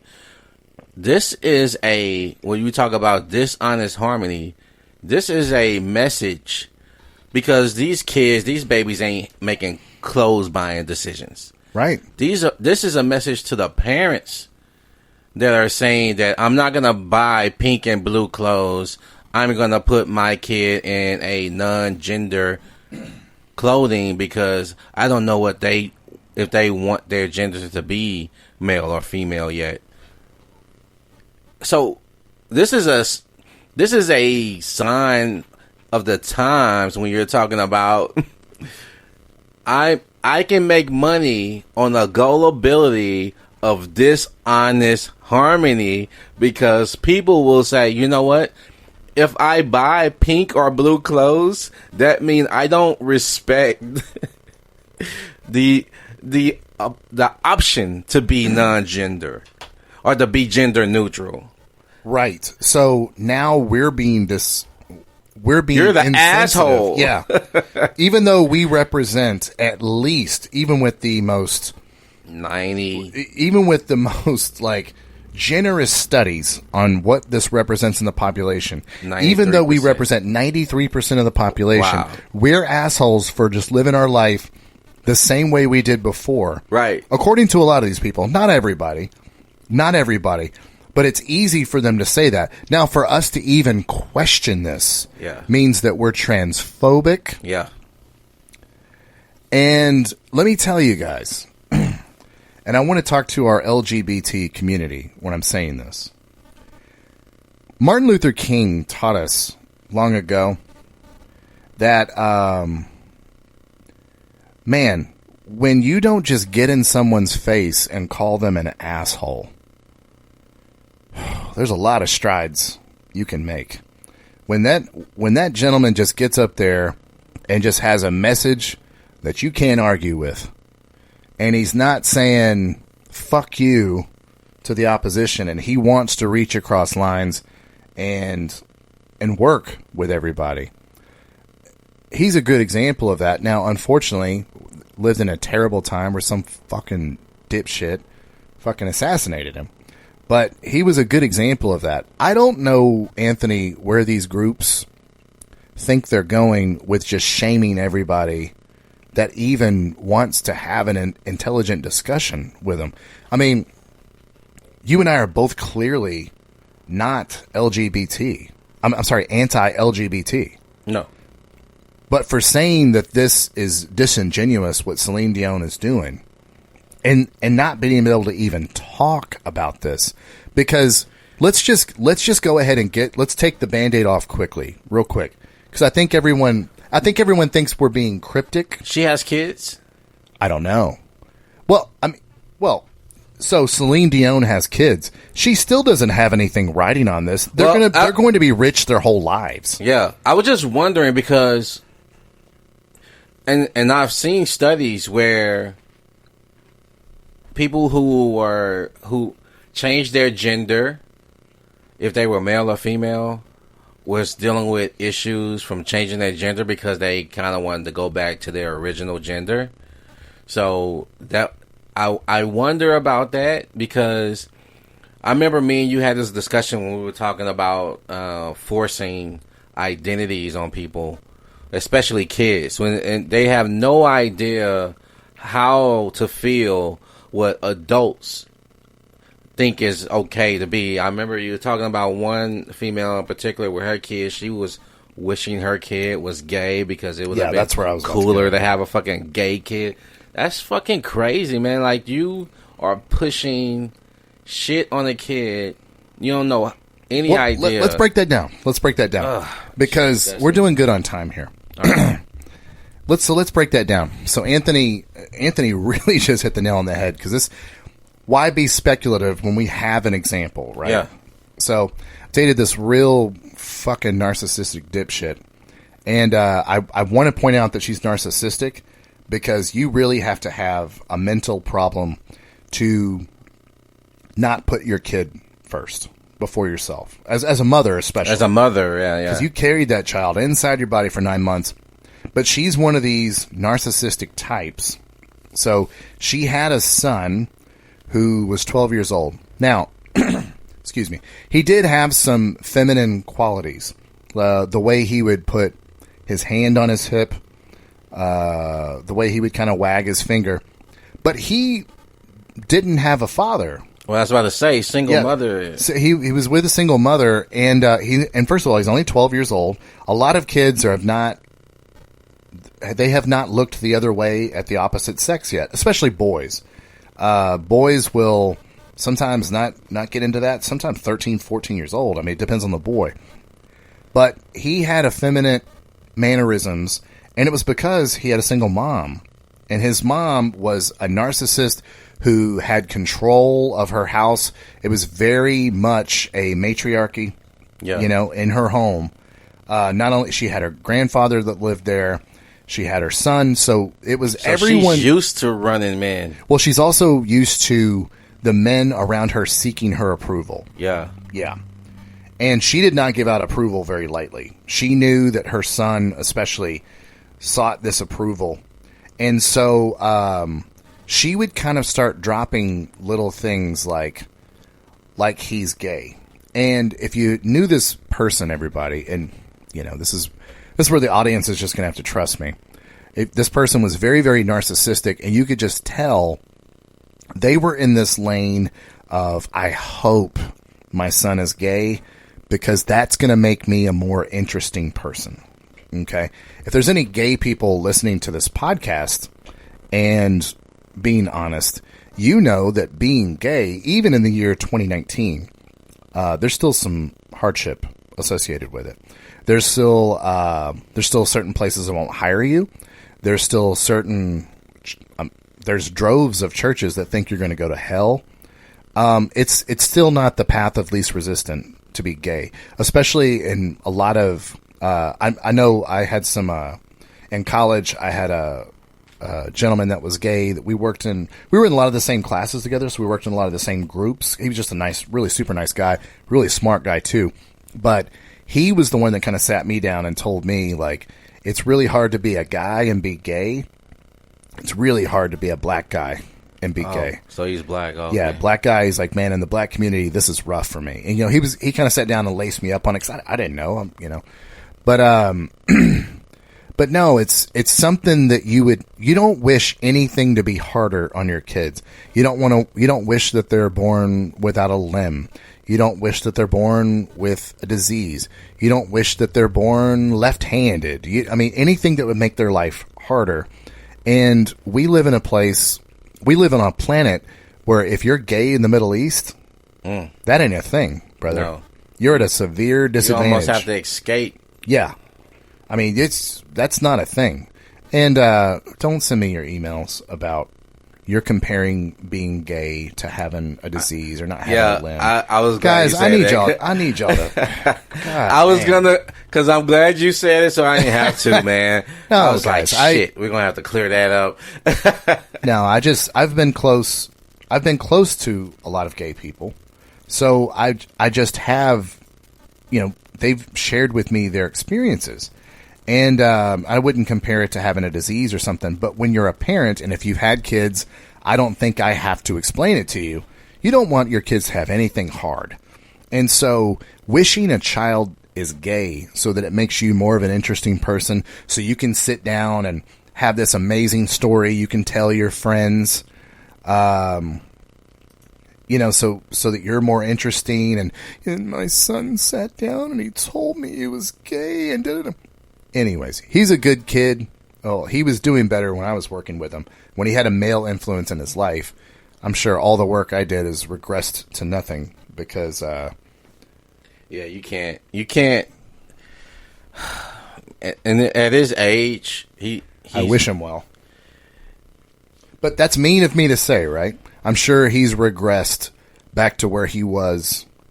It's not mean, is it? He learned that behavior before you got there. It has nothing to do with you. You know what I mean? I wish him the best, but if I had to guess, his narcissistic mother just has him right back to where the douche. You and I specifically had an incident with him. This kid wanted to be a chef. He just got in that lane where he was just interested in cooking. Anthony, some of our listeners might know, you're an amazing cook. So we were making wings one time, and this kid was just the douchiest of the douche. I had you come over and be like, hey, I want you to see how Anthony makes wings. He does things different than me. I like a saucy wing. He likes a dry rub on the wing. Not to go into too many specifics, but the kid was just a total douche to Anthony. And Anthony told me later, he's like, hey, good God, man, what the hell's wrong with this kid? He's a total douche. Well, fast forward like a year later, working with this kid, being a positive masculine role model for him, he made some strides. And it's impossible not to get attached to kids when they make you proud, especially when you're mentoring them. But I say, because she hadn't done this shit before I got there, and I'm sure she wanted someone very beta to come in behind me. So I'm sure all that shit regressed to where it once was. I hope that's not the case, but I'm sure it was. But again, going back to this constant thread of dishonest harmony versus honest conflict, You know, it's just, if we can't have these conversations, about these types of parents who Celine Dion is marketing to. Right. Where, no, it's not enough that 7% to 0.6% of the population is transgender. I want my kid to be special and transgender too. Guys, do not oversimplify this topic by acting like there aren't women out here doing this, right? Wishing their kids were gay. I just gave you a specific story. Wishing their kids, because it makes them more interesting. Right, doesn't it has nothing to do with the kid, and she's putting all this. She's putting it all on her. And what made me sick to my stomach when you was like, oh, it makes me interesting. But you said she's a narcissist, so it makes sense. But even still, I would never want to wish more hardship on my kid than my kid has to go through just living this life as a normal woman or a normal man. And fuck, what is normal, by the way? What do you mean? You're saying gay people or people in the LGBT community aren't normal? No, I'm just saying it's the majority of people are not gay. That's just the fact, okay? So when you're the opposite of what the majority is, then you are seen as an outsider. We've made strides now. You know, we made tremendous strides as a... when you say as a country, or you say or globally, as far as accepting gays, is that, do you think it's stretched global, or is that more of a Western acceptance? Well, for sure, it's more Western, right? Okay, because you got Hollywood. You can't just be openly gay in the Middle East, right? It's different. It's definitely different overseas. But sex is a different aspect overseas, where you're not gay for having sex with men. Or having, you know, because sex is a little bit more liberal there, and having sex with men isn't considered gay. Like your boy, who said that, man? That was an R&B guy, or as a rapper, I can't remember who said if a guy sucks his dick, he's not gay. Oh man, I don't know who said that. Man, I know the listening audience know. I want to say it was Tank, the R&B guy. Yeah, he's R&B. He said if a guy sucks his dick more than once, it's not gay. So I'm like, I'm sorry, man, but that second head is gay. I'm sorry. You can't be like, that shit was good. I'm gonna just go and get me a double dip of that sex from the dude. No, you're choosing twice. I'm sorry, that shit gay. If you was on some kind of drug or something that was inhibiting your you was like, hey, head is head. I'm fucked up. I can't understand what I'm getting. But if you go seeking it a second time, man, I'm sorry. You maybe be bi. I'm sorry. You know, you may not be gay. You may be bi. You can't just shun that off as that didn't happen. Yeah. Because, like I said earlier, if you were listening earlier, I said, I don't really give a fuck what you do. Live your life. Do what you want to do. But when you start targeting kids, man, that's where I kind of step in, and I'll be like, hey, calm down. Like, let that kid fucking figure out life first before you start pressuring them and see what gender role they're going to play in life, because they're born with one already. Let them be okay with what they already have before you start trying to chop it off or add on to it. In using my personal experience as an example, I mean, what is that movie, The Crow, where he says, I love that movie. You know, mother is the is the word of God in the eyes of children. Yes. And it's just, kids will tap dance to impress their mother. Of course. Especially if they don't really have a preference yet. Right. And they see, whoa, you know, I'm getting I get more attention. Yeah. Yeah. So we've talked about this also with pride parades in middle school. Dwayne Wade's son. There was a lot of. I'm unfamiliar with this. What's up? Yeah, man, look it up. Dwayne Wade's son went to a gay pride parade, and Black Twitter took to to Twitter and was like, "Hey, man, is he really gay, or are you pushing this on him?" You know, so it was almost like, if he is gay, cool, but are you gonna really bring a kid to a gay parade? Because a gay parade is a little bit more flamboyant and a little bit too free when you're talking about exposing their body. And be gay, but if you're bringing kids to a gay parade, I think that's a little too far, man. So live on this, so that we have real data, we got to steer clear, everybody. This is the problem we have talking with women. We got to steer clear of how you feel about something. So a recent poll in May 22nd of 2018, the LGBT population, now that does not encompass all gays, because keep in mind, the transgender community, they may not be gay. Right. It also includes the bi community. But the LGBT community as a whole, so we're putting all in one basket, it just rose from 4.1% to 4.5%. So again, guys, 95% of the population is not gay. So this is where we have to ask the hard questions. Are we, before children have made a choice organically on their own, are we pushing them in a direction? I'm not saying the LGBT community is recruiting, per se, but are we pushing them into a direction so that we feel woke about our own kids? Now, I'm going to give you a for instance. So, there is no heterosexual parade. There's not. None. Because it represents the norms and majority of society, especially when it comes to procreation. Best way to easiest way, I'm not saying best, calm down everybody.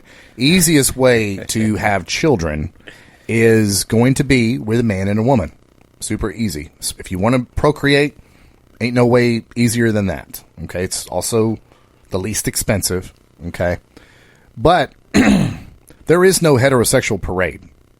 So when you start doing pride parades at a middle school level, what we would like to think is we're just teaching them to be tolerant of all ways of life. And you are, but an unintentional byproduct may be this scenario. Well, do you want to be heterosexual? No parade. Or would you like to be part of a group that has parades? Oh! And you get out of class. And you get out of class? Oh, my goodness. Hey, how many groups did you join to get the fuck out of class early? Yeah, I mean, anything I could. You would get into as a kid, you want to get into anything that'll get you out of fucking class, man.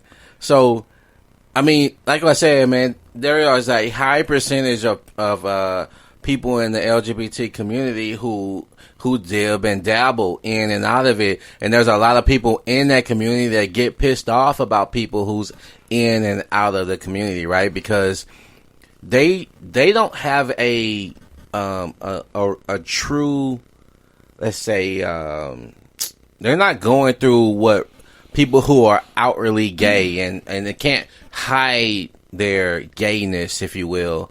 And they got to go through, bullshit that they shouldn't go through for being who they are, right? So when someone comes into the community, claims to be one way, and then they come out, and that's why I hear like a lot of lesbians get pissed off with a woman who's with them, and then they go fuck a dude, and then they be like, "Bitch, I thought you were gay." Like I know a female lesbian. Beautiful woman, by the way. She gets pissed off with women who she'll always ask them. She said her first question, "Had you ever been with a guy before?" Right? And I know there's different. I think there's like kind of like a virgin or something like that, where they only been with women. They never been with a guy or whatever. So I know there's different names and stuff like that.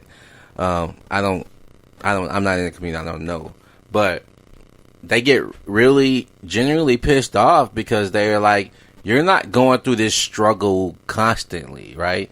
You're only dipping and dabbing. You're sticking your toe in. Then you get out. Yeah. Try to feel it out. And then if you get in the community, you get to go to the parade. You get to get all the rewards of it, but you don't have to go through none of the fucking trials and tribulations of it. So they get real pissed off about that dib and dab and shit. And I get it. But at the same time, like, again, I think this speaks to a point where you're talking about we are giving special privileges to this group, and it is a small fucking percentage.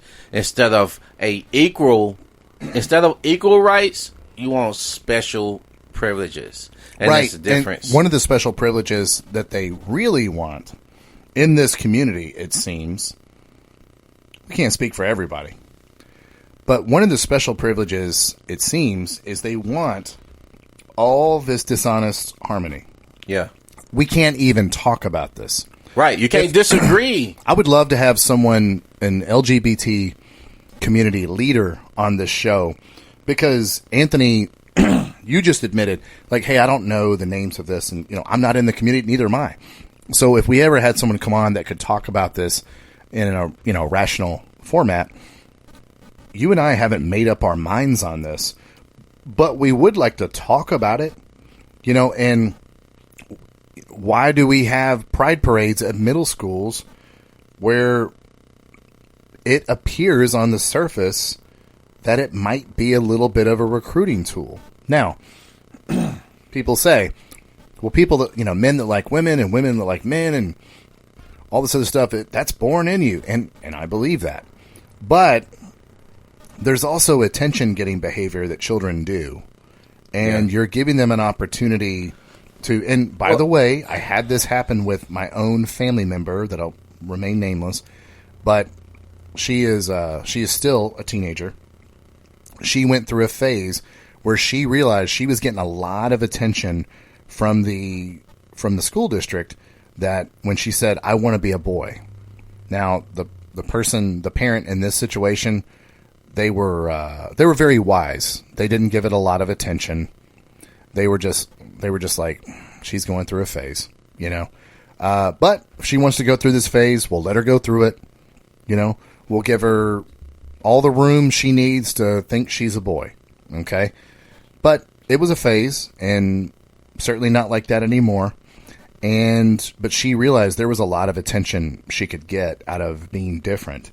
And a lot of kids seek to be different anyway, Anthony, not just with sexuality, but they want to have the different pair of Jordans, or they want to have this piercing, on this part of their face, or anything that makes them different, gives them some sort of weird, and by the way, I was no different, but gives them some sort of weird, currency, that they're not like everybody else. They're different.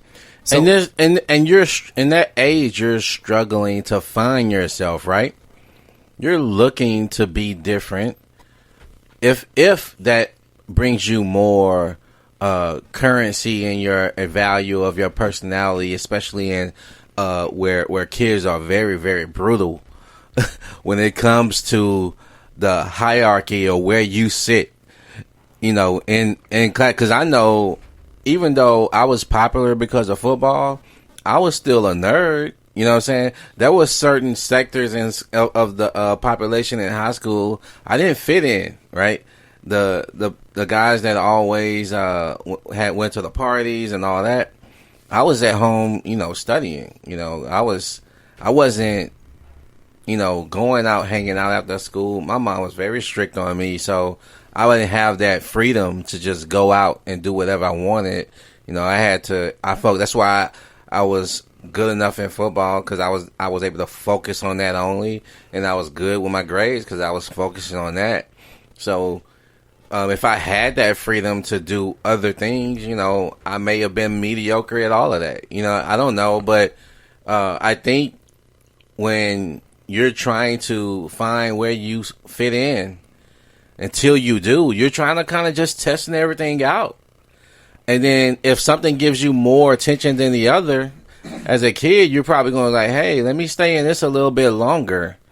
Let's see how much currency I can get with this.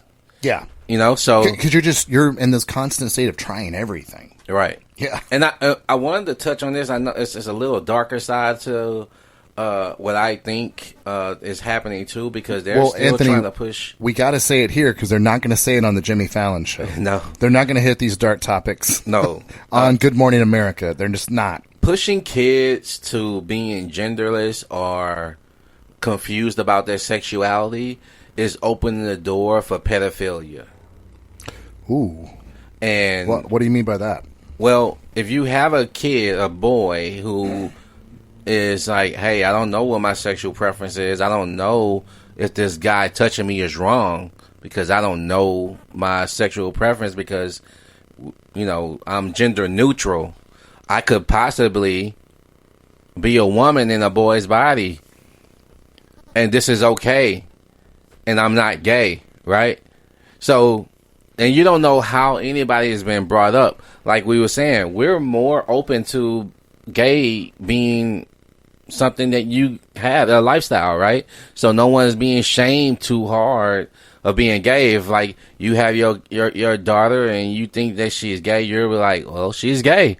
Yes, you're not gonna be like, no, you're not gonna be gay. I'm gonna send you to a Jesus camp and get the gayness out of you. You're not gonna do that, right? So you're opening the door for, because they tried to put pedophilia in the LGBTQ community, and it's getting pushed back as it should, in my opinion, because it's illegal. Yeah. But they're slowly trying to do it, man. And I think that every time you try to eliminate the 95% that we say is heterosexual, that everybody is open to being with anybody. As a kid, and how much of a sponge they are, they're going to absorb that information. Especially in the internet age. Right. Because think about it. If you got a hardcore man and he's out here doing hardcore things at home, building shit, fucking lifting weights, playing sports, watching sports, cooking on a grill, he's doing man shit, right? Mm-hmm. Or quote unquote man shit. And then he got a kid. Let's just be forward about what we're saying, which usually lends itself to heterosexual men. Right. Yeah.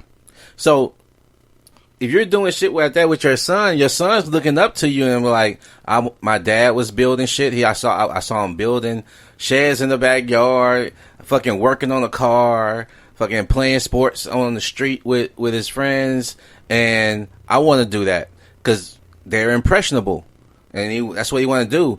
But that's what we talk about with being in single moms. Typically, you don't, like you said, they're headed towards a feminine lane. He's looking at her. He got his hand on his hip and he's twitching with his finger. And it happens. It doesn't. And feminine, and see what we have to preface this all with, because I know what you're saying, but we have to preface this with our listeners.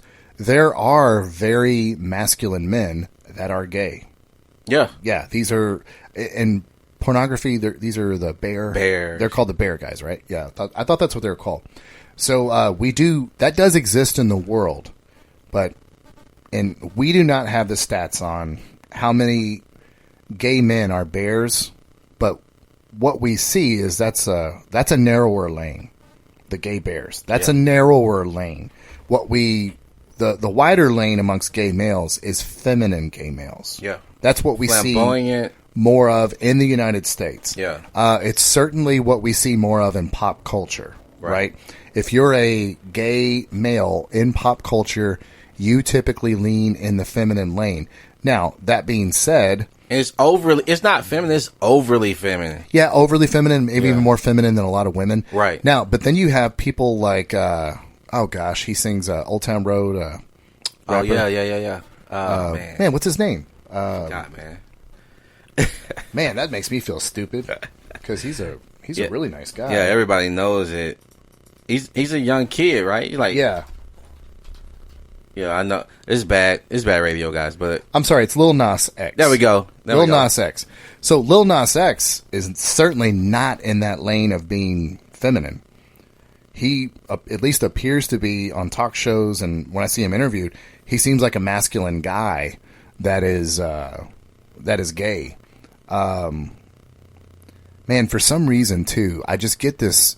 There's just an internal feeling that I feel like that's really positive for the gay community, because I often feel like in pop culture, when a man is gay, it's almost like he has to play some sort of caricature role. I'm sure a lot of guys are just like that naturally. Yeah. But they kind of have to have that lisp going. It's like, do they really talk like that, or do they adopt that because pop culture? Man, I think it is at some point. I think it's learned. I think it's learned. Or maybe it's just always fun. I don't know. But Lil Nas X does not talk like that. Let's say this. Yeah. Let's say this. Because if you're a feminine male, you're probably watching a lot of the female shows or talk shows. So you're probably picking that up from that as well. You're probably watching Housewives of Atlanta or some shit, and you're picking up on that bullshit, and now you're just a ghetto gay person where you're doing a lot of fucking animated movements and snapping fingers. What was that on the In Living Color? I'm showing my age. Two snaps and a circle. Remember that shit? They're rating movies. And I give that one 2 snaps and a twist. You can't touch this. Those were funny. That was very funny, man. Which reminds me too. Dave Chappelle was talking about in the after credits of this recent special Sticks and Stones. Dave Chappelle was talking about in the after credits. By the way, listeners, if you've watched Sticks and Stones, if you don't already know this, if you just play through the credits, Dave Chappelle will do a lot of Q&A with his audiences while he's out there working on the material for a stand-up special. Almost better than the show itself. And that's saying a lot, too, because that was a damn good stand-up show. But one of the things he says is he was really criticized for talking about R. Kelly because they said, I think that's normalizing pedophilia. And pedophilia being, young teens and things like that R. Kelly has been, accused of doing. Convicted of doing? Yes? No? Indicted? Indicted for sure. Yeah. So people were criticizing Dave Chappelle, like, you making fun of R. Kelly is normalizing it. And he's like, so how come when you make fun of the gay community or the trans community, that isn't normalizing us? So in this case, this person who was at his show felt very, very much like they were sitting at the table because Dave Chappelle was, doing some bits in his stand-up about people in the gay community. It was a very, very good point. If we can all sit down and talk about things, and your group of people is not off limits to talk about, right? Again, and we're going to have some honest conflict in here. Yeah. If we, but I think the difference between you and I is, Anthony, we'd be willing to sit down and be very kind to people in the LGBT community and kind of sit here and have some honest conflict and figure this out, versus this, like you said, this dishonest harmony of don't question them because it's mean. Yeah. We're not going to get anywhere like that. And if you're in the LGBT community... And I wanted to say this earlier. How can you develop as a human without conflict? If everything is given to you... It's a very good question. On a silver fucking platter because you're a part of a group, and now no one can challenge you. Now you're just right because you're a part of this small fucking percentage of a group, and now I have to pander to your fucking status. And that's bullshit. And we were talking about, are these people being recruited into these groups? That's a great recruiting tool. Yeah. I get to be part of a group that nobody gets to question. Can't touch that. Everything I say is right. You can't touch this. It's a great recruiting tool. Yeah. You get to be woke, the most woke and the most right. No one ever gets to question me, or I just say that they're a transphobic or you're anti-gay or you hate gay people, I'm sorry. That's just not the truth. I'm not anti-gay. I'm not anti-transgender. I will come on the record and say that I'm anti-pedophilia, for sure. But I'm not anti these communities. I just want to start having some of these conversations. Is it a good idea, people in the LGBT community, is it a good idea, being specific, is it a good idea to have a pride parade at a middle school? No.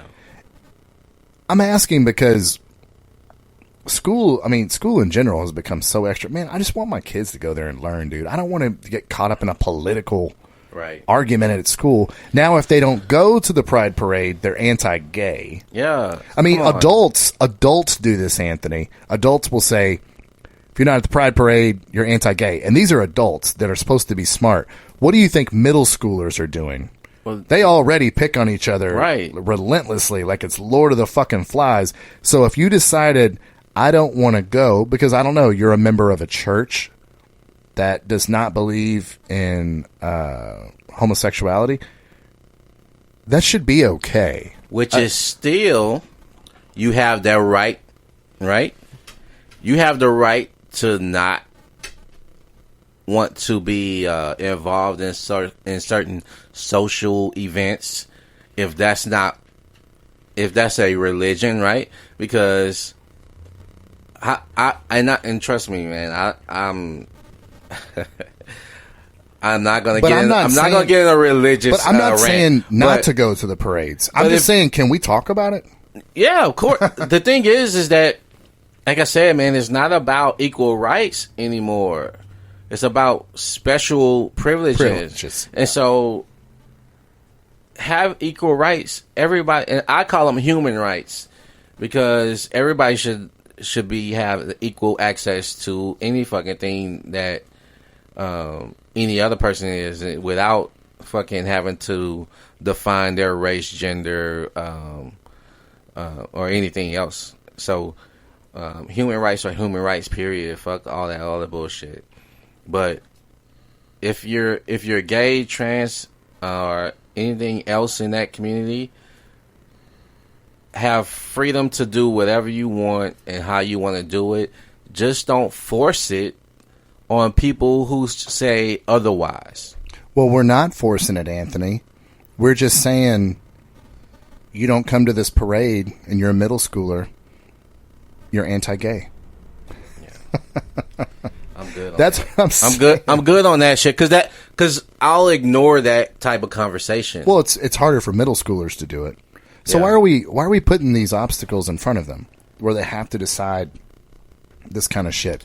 Man, these fuckers are trying to get to recess, man. They don't give a fuck about. Am I insensitive to say? Am I being insensitive to the LGBT community? We'll put this question out to the listeners. Am I being insensitive to the LGBT community to say, I just want my middle schooler to go to fucking school and just learn reading and writing arithmetic? What if I just want my high schooler to do it too?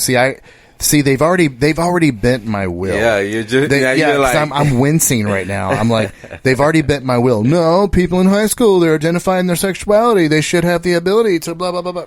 Do you actually think that can we do this shit outside of school? It should. It isn't. It shouldn't be, but it is, because again. I guess when the kids get older, you're talking about where kids can get violent, right? They're easier to get to a violent situation behind it. But I think that is old. I don't think that the violence is as common as it used to be, right? I think that a lot of people are a lot more accepting, and no one's pissed off at a dude that's wearing a pink or a salmon colored shirt with matching shoes. No one's giving this. We can all agree that that's ridiculous, right? Yeah, I mean, we can all have a baseline, like, people should be able to wear whatever color they want to wear, right? Right, but no one's giving a guy shit about that these days. Let's just be honest. Like, if I see that guy back in the day, if a guy's wearing a pink polo, I'll give my friend like, really, what's going on? Like now it's like it's breast cancer awareness. Like if it's outside of October, November, then it's like, wait, what's going on? Why you still wearing pink? I would give my heterosexual friends shit, right? But I'm not gonna not be his friend. You know what I mean? So I know that it exists because I know there's going to be people out there say, well, it's still violence against trans, and I do know that it exists. But again, it is against something recently the happened norms. to Jussie Smollett, right? What are you laughing at, Anthony? Something happened to Jussie Smollett.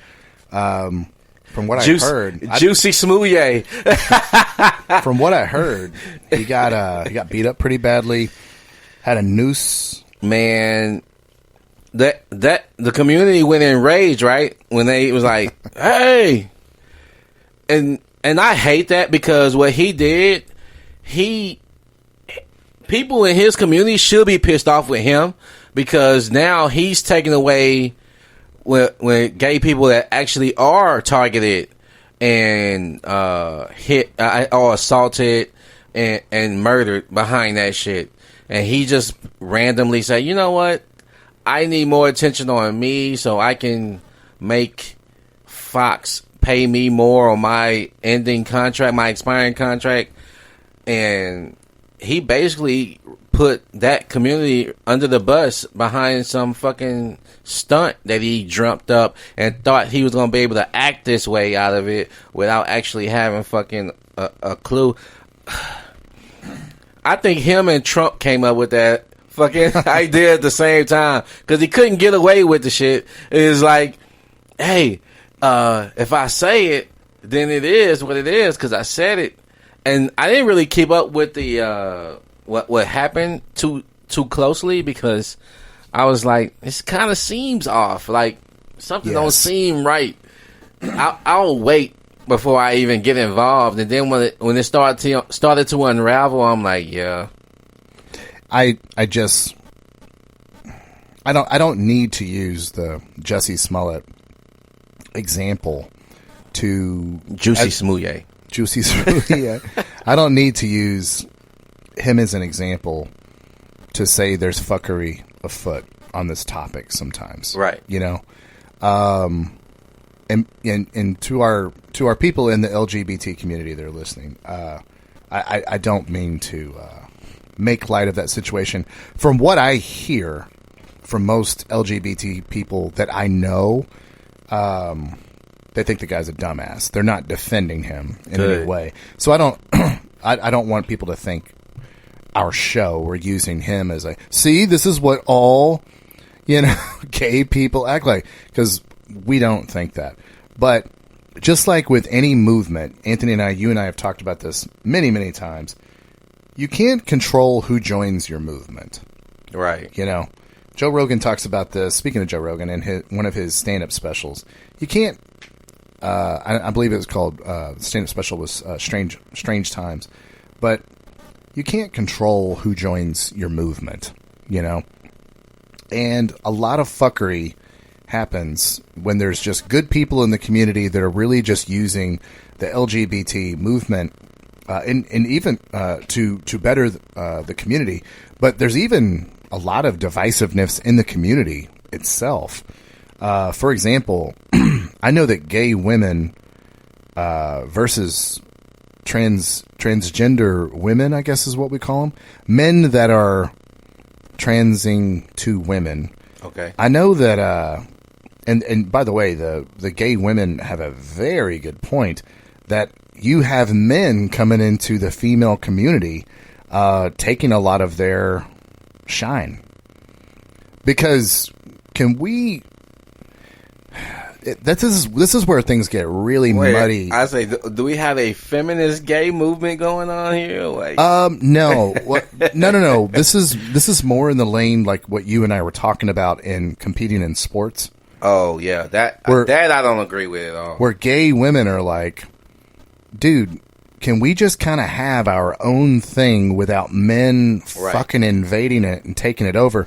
By the way, as a rational man, I can't disagree with him. No, I agree with that totally, man. I can't disagree with him. Yeah, I mean, it's just even LGBT. Now, I understand they're trying to combine forces to get more done, right? But man, gay women and trans women, are they even close to being the same thing? Because I don't think they are. No. I mean, that's, like I said, I know they're trying to just combine forces, create the LGBT Voltron, and that way they get more done. But a gay woman can still get pregnant. Right. It's totally different. Right. And then she has the biology of a woman and the hormones naturally, right? And I totally, man, we talked about that last week too. The biology is totally different. You got more bone density, muscle mass, and testosterone out the gate. You don't even have to be physically in shape, and you're still better because you have more chemicals in your body than she has normally, and it's illegal for her to put steroids and testosterone in her body to compete. So you have it naturally in your body. You're already outclassing her without even having to be you can be a worse athlete and still outdo her just because of your chemical imbalance. So I totally disagree with that shit, man. Anthony, we talked about, because we're on this segment, dishonest harmony versus honest conflict, and we talked about the first two steps. First, and you brought this up, it starts with we don't have to have a conflict, right? Right. So it's the path of least resistance. Then we find out that you realize that you get social brownie points for being the kindest, gentlest, most woke person. If you want to look this up, guys, a great Google is what Barack Obama said about people on social media here recently. We've hit it 3 times at least on the show. We won't make you go through it again, but Barack Obama really, really peeled back the layers of how people are just, it's a contest. It's like a sport where people are trying to be the most woke. You know, you're this woke? Well, look how woke I am. Do you see it?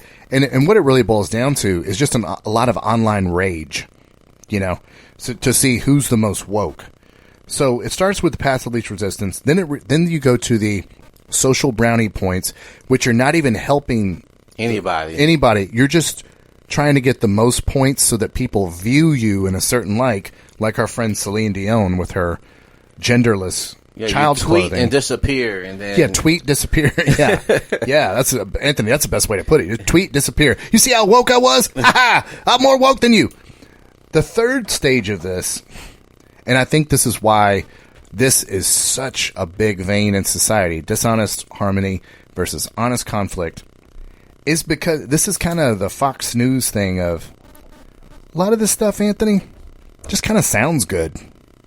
You know, you ever hear a real far right-wing Republican guy talk about the flat tax? Kind of sounds good, you know? No, how about this? No matter how much you make, we all pay the same amount. Okay? Wow. It's only fair. It's only fair. We'll do a flat tax where everyone is taxed to the same exact amount. I mean, sounds fair, doesn't it? No. Well, hold on a second. Hold on a second. At first, to someone who's just looking at things very simply, sounds good. Like, oh, that sounds fair. He's saying flat tax rate, meaning the same percentage for everybody. Because it kind of just sounds good, right? But then you get with a $10 billion company is paying the same percentage as a person that's making $25,000 a year. Well, in a vacuum, if the percentage was low enough for the $25,000 guy, so where it didn't rape half his pay, right? Well, that's what I'm saying. Like, well, hold on. Let's just give the vacuum. Okay. This is why, like, it quote unquote sounds good. Okay. You know, so in a vacuum. Let's say, because who would argue with, okay, the tax rate is always, it's going to be 10% for everybody, and that's enough money for the whole government to run the government on. Nobody would argue with that. And that's where a lot of these oversimplifying guys will lead you to. Sounds good. Sounds good. Pride parade for middle schoolers so that they're tolerant of minorities and other people. Sounds good. Sounds good. Sounds really nice. Sounds good. But these are all things in vacuums where it just kind of sounds good. When you using the flat tax as an example, to come up with the right percentage of tax that everybody would have to give the same amount on, it would be astronomically a huge cross to bear for the $25,000 a year guy, to where he's barely getting by, versus the guy who has $1 billion, like you said, $1 billion corporation. He's like bitching and moaning about his taxes because he can only buy a third yacht this year, versus the other people are like living month to month. When you get into the complexities of it, the flat tax cannot work. But when you get on Fox News and they're kind of getting fired up, and you got Sean Hannity going like, how come? What's the problem with the flat tax? Just this oversimplification of shit where, sounds good. And then it eventually becomes like people don't know what the fuck they're saying anymore. You and I have talked about this example. I mean, Anthony, no less than 100 times, when people will get on and say a saying, an old saying, and it's just become common that they're using it the wrong way. The one that we talk about the most is, well, a lot of people are concerned about police being violent. But, when we sit down and look at the numbers, not a lot of police are violent. It's just a few bad apples. Okay, let's just stop right there. The saying is, a few bad apples ruin the bunch. Let me repeat that. A few bad apples ruin the bunch. So what the saying means is, it corrupts all the apples. Yes. Oh my God. Oh, so it means quite the opposite of what the fuck they're saying on this news program. And they say it with such conviction. Just a few bad apples. Oh, that shit is horrible, man. And you don't slow down enough to listen to what you're saying. And people are, again, Dishonest Harmony allow you to get away with that dumb shit. Yeah. And it's like, that's not the saying. The saying is, few bad apples ruin the bunch. So, quite honestly, if there's a few cops beating the shit out of people and killing people, and we won't go too far into this, but the reason that is bad for the police force is because it's incredibly important for the society being policed to have a lot of trust in the police force. Because otherwise, things get lit on fire, people start rioting, there's more citizens than cops. So it's very important that the few bad apples get plucked out of the bunch so that it doesn't ruin civilization's trust in the police force. But again, if you just oversimplify and say it's only a few cops beating the shit out of people and killing them and shooting them in the back, and it's just a few. Calm down. But there's so much of life, Anthony, where people are living in this world of they're not thinking about what they're saying. It just sounds good. I don't even want to touch that cop shit right now. Yeah, I mean, well, and it may not be productive for you and I to talk about the police stuff on this program, because I almost kind of feel like it'll be you and I in an echo chamber, because I think our opinion is like identical.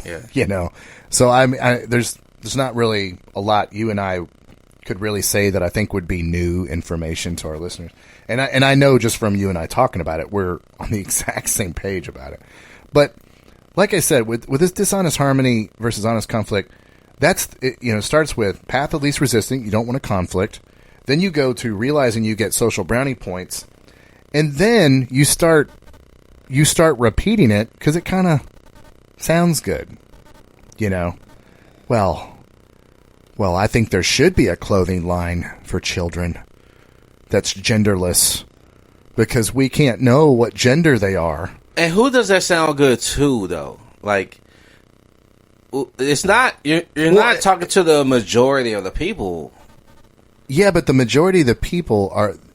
If it sounds good, sounds kind. Like, oh, okay, Can't get away with it, man. Yeah, but they're not thinking. I saw that. They're not commercial. thinking about the consequences, because talking about this stuff constructively, like you and I are doing right now, is not allowed.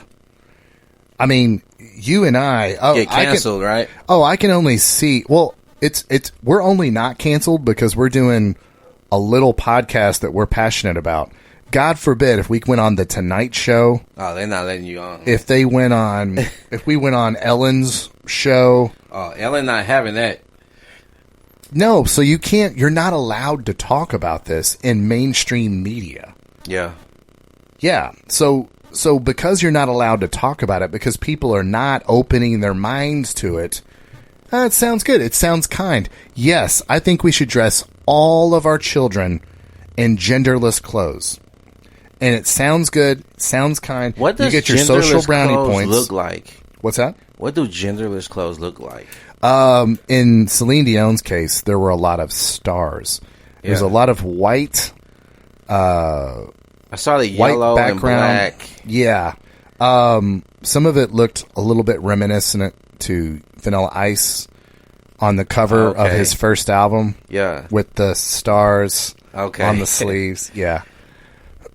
It's so, man, again. I'm sure Celine Dion was down there in those sweatshops helping design those clothing, those Celine clothes. Dion, make another album. That's what you do.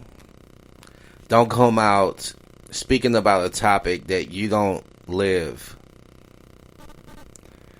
That's what we're trying to get to, right? It's like you don't genuinely have a passion for this. You just want to be viewed as one of the first to get behind this thing that you and I have represented. I mean, it can't, of the world population, it can't be more than 2%. Right. Of the world population. Do you think there's a lot of genderless children in Russia? No, not at all. Do you think there's a lot of genderless children in the Philippines? Hell no. They're very conservative. Japan? No. Is it our fault? Because can't you be too accepting? Soft. Yeah. Of every idea? Like, every idea is a good idea? Not every idea is a good idea, right? Not everything that you like is socially acceptable. Not everything should happen, right? Maybe. Oh, hold on, Anthony. We know that sound.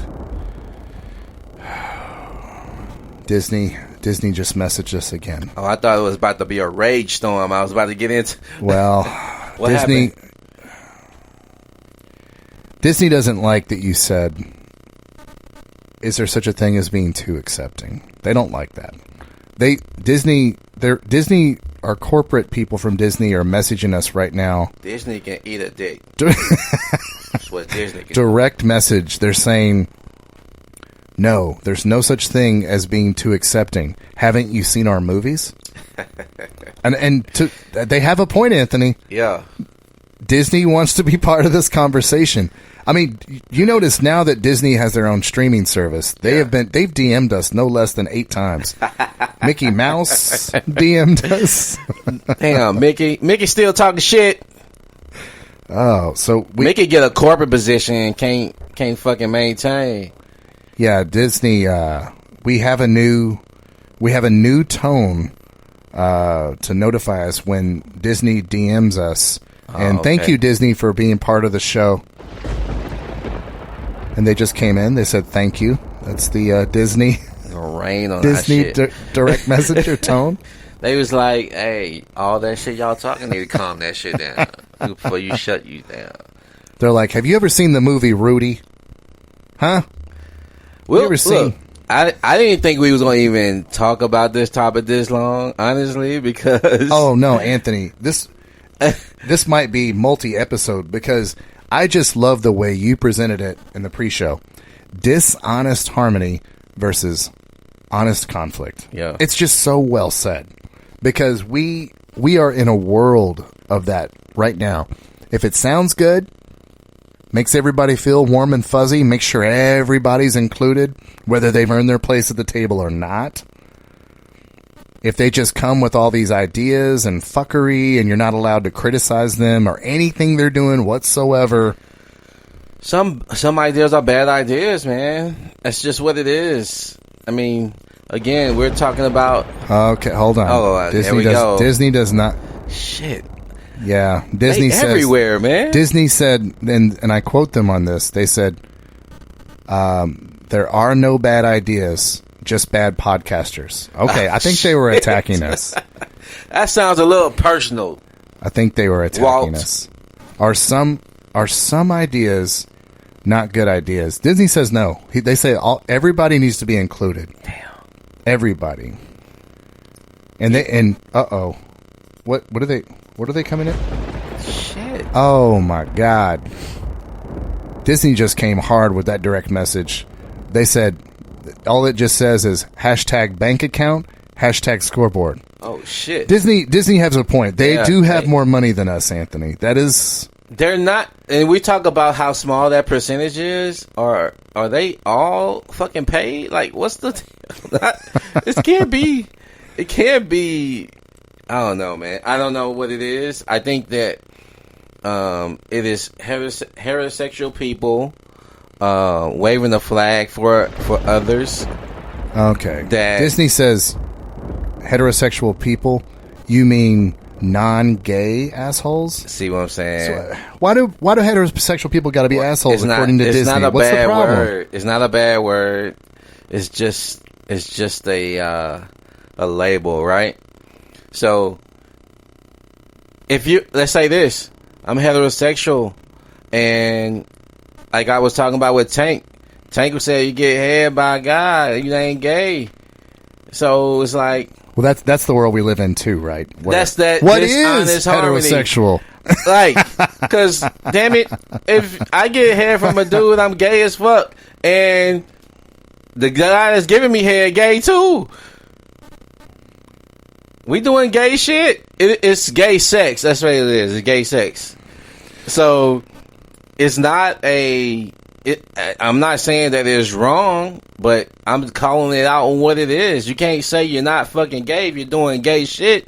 You can't be on a construction site hammering away and got a blowtorch and you're building shit. And you're like, hey, I'm not a construction worker. I'm a model.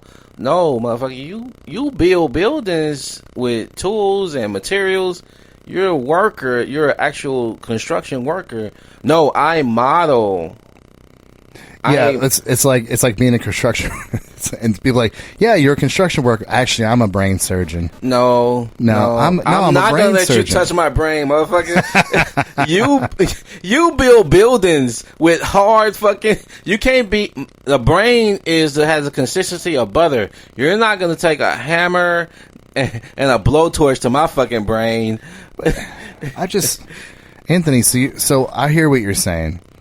All construction workers are not smart enough to be it has nothing brain to do surgeons. with it. Is that what you're saying? One has nothing to do with the other. Not all construction workers. Fuck that. You see my face, right? Yeah, it's weird how when we touch these forbidden topics and actually question people that are not allowed to be questioned in our current day and age, because it's either mean or you hate the group if you question anything about them. It's weird that I've never felt tired during one of our podcasts, but like it creates drained. some kind of weird drain out of me. Female heterosexual women are to blame because they do the most pandering for a group that they don't belong to, and they they go champion for people who are so-called victims in their field, and they're going to say, hey, we need to protect these people. Well, let's hear from those people and not you, because you're not in that position. So whatever you're giving me may not be accurate. You could just be coming from some emotional feeling what you think is wrong instead of what we know what actually is a problem. Also, it's very, very first world. It's like Christmas Karen, you know. You shouldn't be using the police to run down a $55 Christmas tree.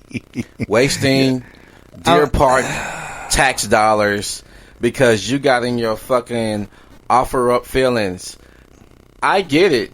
You thought you was being taken advantage of, but you had conversation with this guy to say the opposite, and you still wanted to feel victimized. So this is not for our mainstream audience, but I want to ask Anthony how funny it was to you that Clarice Starks was the one that came in and was like, "You see, I kind of get where she come from because you can't go into Walmart." And grab some stuff and then come back 10 minutes later and pay. I'm like, okay, cool. It's not funny. It's just expected, man.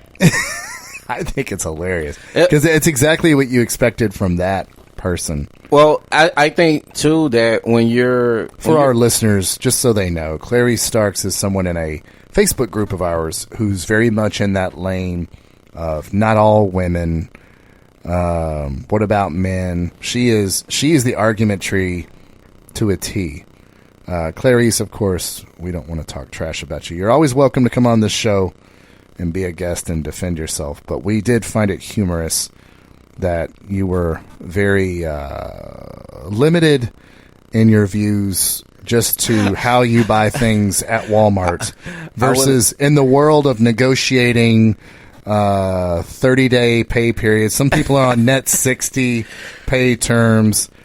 The world is a lot more negotiable than that. I would have said expected rebuttal, predictable rebuttal is what I would have used it. But I think, and again, I love that we went live today. I love that we was able to include you guys into our a preview into the show. It's the first time we let anybody into the studio. So yeah, it was fun. But definitely feel free to hit up in the comments if you want to discuss that further. But what else we had on the list today? I think nothing, and the reason being is because Dishonest Harmony versus Honest Conflict, I thought was just he's gonna kill it, man. And well, no, we came in too because we kind of hit our meatball, the gold digger with the car.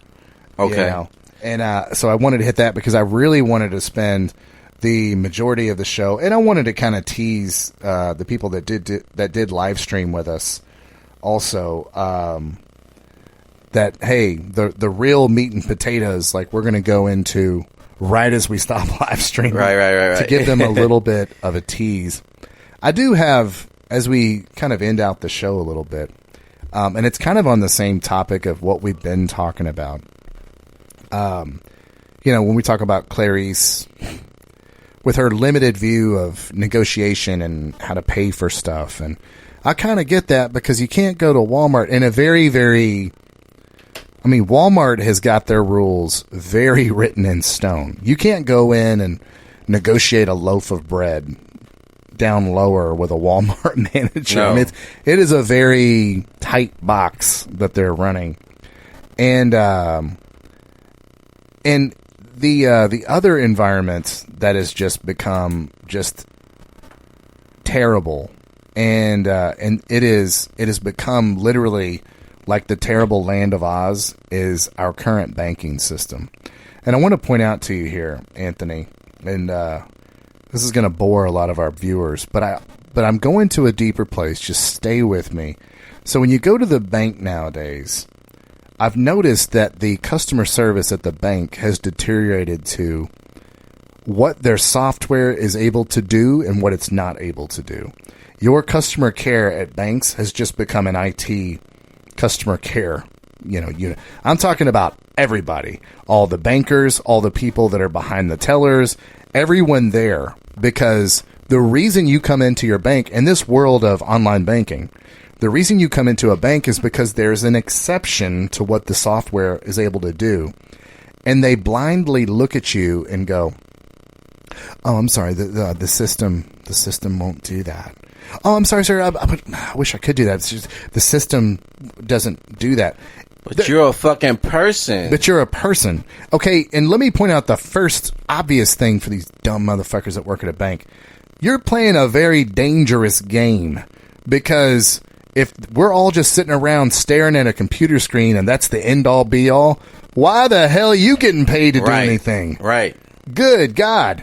And what I'm trying, the greater truth that I'm trying to get our audience to is there's a lot of this in life, you know. It's just the system. Oh man, I wish I could, but when we don't do temporary ATM cards anymore, because we stopped doing that 6 months ago. Okay, well, why'd y'all do that? The system just don't allow us to make any more. Okay, who runs the system? Where is the guy? Is it literally just an artificial intelligence brain, like that fucking Ninja Turtle villain, where the little brains like working the computer on the inside? Who do I talk to get the hell out of this, dude? I feel like I'm in like an abusive relationship with my bank. I didn't know banks was going in that direction. And the only reason I know this is because my employer is old school. He likes to sign every check that goes out. It's just his thing, okay?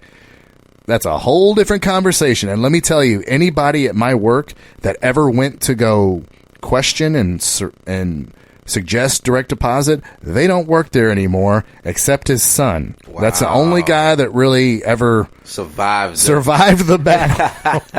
But anyways, so a lot of you may not have to deal with this crap because you don't ever have to go to the bank, physically deposit checks and things like that. But I'm in like this abusive relationship where we're moving to a place where it's like, and outside of banks, it's not the system. It's, I'm sorry, sir. It's part of our policy is if we don't have a receipt, then we can't exchange it. I'm sorry. It's our policy. It's like, motherfucker, this isn't Texas law. You know? Yeah. Yeah. How about I have my own policies? Oh, really? My policy is if I ever have to bring something back, not only do I get a new one, but then you'll have to refund me the money too, plus 10%. God, I wish I could change it. It's just my policy. Oh, God. I remember dealing with conflict, talking to someone about this, and we were talking about how when people try to shut you down about, hey, this is our rules and, you know, we can't go outside of these rules. And I'm like, wait, have you ever made an exception to this rule, though? And they was like, well, no, we haven't made the exception. But I was like, well, our listeners, can you make our an listeners exception? can't see your face because you were doing an impression of their face, and the face you were making when you said, "Have you ever made an exception to this?" They were looking very confused. Right? They were like, well, no. But the reason I bring this up is because people that work in banks, people that work in places with their policies, it's another great example, Anthony, of what you always call hive mindset. You know what I mean? And it just kind of shows you, like, these people clearly, and this happened to me today at my bank. Fuck you, Chase Bank. I went because my ATM card is expiring, and I thought, no problem. Getting a temporary card is something I've done in the past when I've lost the card. Then they mail you your permanent replacement. And this was just something that they just don't do anymore. And every fucking person in that bank looked me right in the eye and was like, yeah, I know sometimes the temporary cards help people out, but we just don't do it. Yeah, we know this was super nobody convenient. At this place, nobody at this place can be like, hey man, this isn't a good idea. Somebody go tell the wizard up there in Oz that whoever's running the system, like, let's get with him and be like, hey dude, this is pissing people off. You don't have to deal with them. We do down here at the branch level. It's crazy to me. It's a piece of plastic. I'm sure it's cheap as hell to make. Oh, I'm sure not making it saves Chase money though. Right. Yeah. Right. So, wow. But what's crazy is no one is doing that. They're just like, no, we just sit around and we stare at the system and we just worship the system. We never question the system, even though it's clear that it's terrible customer service. They don't have that brain. Using your example, they look very confused. They're like, no, we don't question the bank system. Right. No. Right. No. It's but our you policy go along system. to get along, and you allow them to have it. Because instead of you saying, all right, what I got to do different now, what is the policy or what does the system allow? Now you're conforming, right? Mm-hmm. And they expect everyone to conform. They just outright expect it. They didn't send you a fucking survey and you was like, hey, most of the people are saying they don't need it, so they made a decision. You didn't get that, so you don't know about this. You have to find out when you're probably in the most need of it. And you're like, hey, let me need to go to my bank. I need to do this. I need to take care of that. And then they tell you, no, they can't do it. Right. And now you're like, wait, now what the fuck am I supposed to do? And then it's like, well, deal with it. Yeah. Yeah. Deal with I it. go there in person to the branch and I'm like, well, so what do we do now? I don't know. The system doesn't allow us to do anything. The system. But the policy. But they do this fake thing where they act like they wish they could, but right, they don't. They don't. No. They sit around and they're like, wait for you to leave. yeah, and like I'm sure when I'm not there, they just do these religious chants towards the system because they believe in it so much. And this, like, we were talking about the LGBT community. You don't need a brain anymore. Yeah. You just fucking... You just follow the system. Wow, man. But that's kind of what happens, especially with political parties. Just whatever they say goes. You know? There's so many people in Texas that I know that love guns, but they're liberal. And now, even though they love guns, they sit around and they're guilty about the guns that they own. Because they're like, yeah, I know there was school shootings and it's our fault for not passing legislation. It's like, no. You could just disagree with the party right. you vote for, dog. You don't have to, man. You don't have to have this hive group think. And you don't, I mean, this guilt, the guilt trips, man. I refuse to live my life like that. I refuse to live my life based on someone else mistakes or disagreements or abuse of whatever they had of possession, and now I have to pay for their mistakes. Well, that makes one of us, Anthony, because one of us here is white. I got to have a lot more guilt than everybody else. Ain't my fault, man. Look, man, I don't get to walk around without knowing about this white privilege that I got. I don't get to do that, man. Do that you makes carry one of it in us. your pocket? Like, Look, do you like it? You pull when it I out? leave the house, it's like phone, keys, White privilege. white privilege. I got to check it. It's like, okay, it's in my pocket. Cool. Good to go. Good to go. All right. But yeah, it just, like I said, hive mentality is it's not just LGBT communities or anti-LGBT communities or Democrats, Republicans. It happens like at work too, and you see this genuine. Wesley, why would you question the system? It's just very like they're very confused. So, sir, watch your tongue. We don't question the system here at Chase Bank. Are we getting old to where we don't want to conform to the changes? Could be. I think we're kind of in a lane where we can change, but can we talk about it? We both been in the military. We were taught to adapt, right?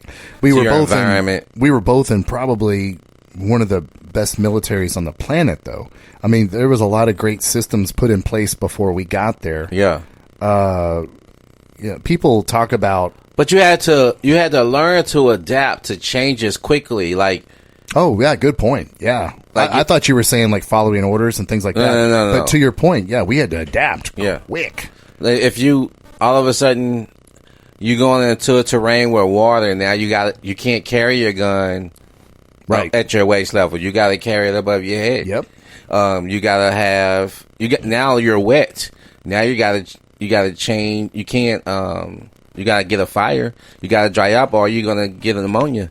You know, you have to adapt to your surroundings or any changes that happen on the fly that you didn't expect.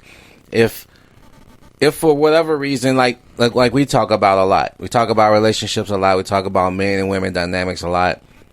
If the situation between men and women has changed, you can say that fairly. I think everybody can say the dynamic between men and women relationships has changed a lot. We can all agree on that, right? Yeah. Yeah. No matter which way you go.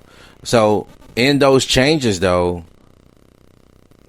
I don't like that women can maintain the wanting of a traditional man while they be a modern woman, and don't want to hold traditional values of a woman, but want that man to maintain traditional values. If he's a modern man and you're a modern woman, and you say, well, it's not fair that a man can be non-committal in a relationship or not want to take me out, and he wants to be Dutch and he don't want to commit to certain things in a relationship and have a monogamous relationship.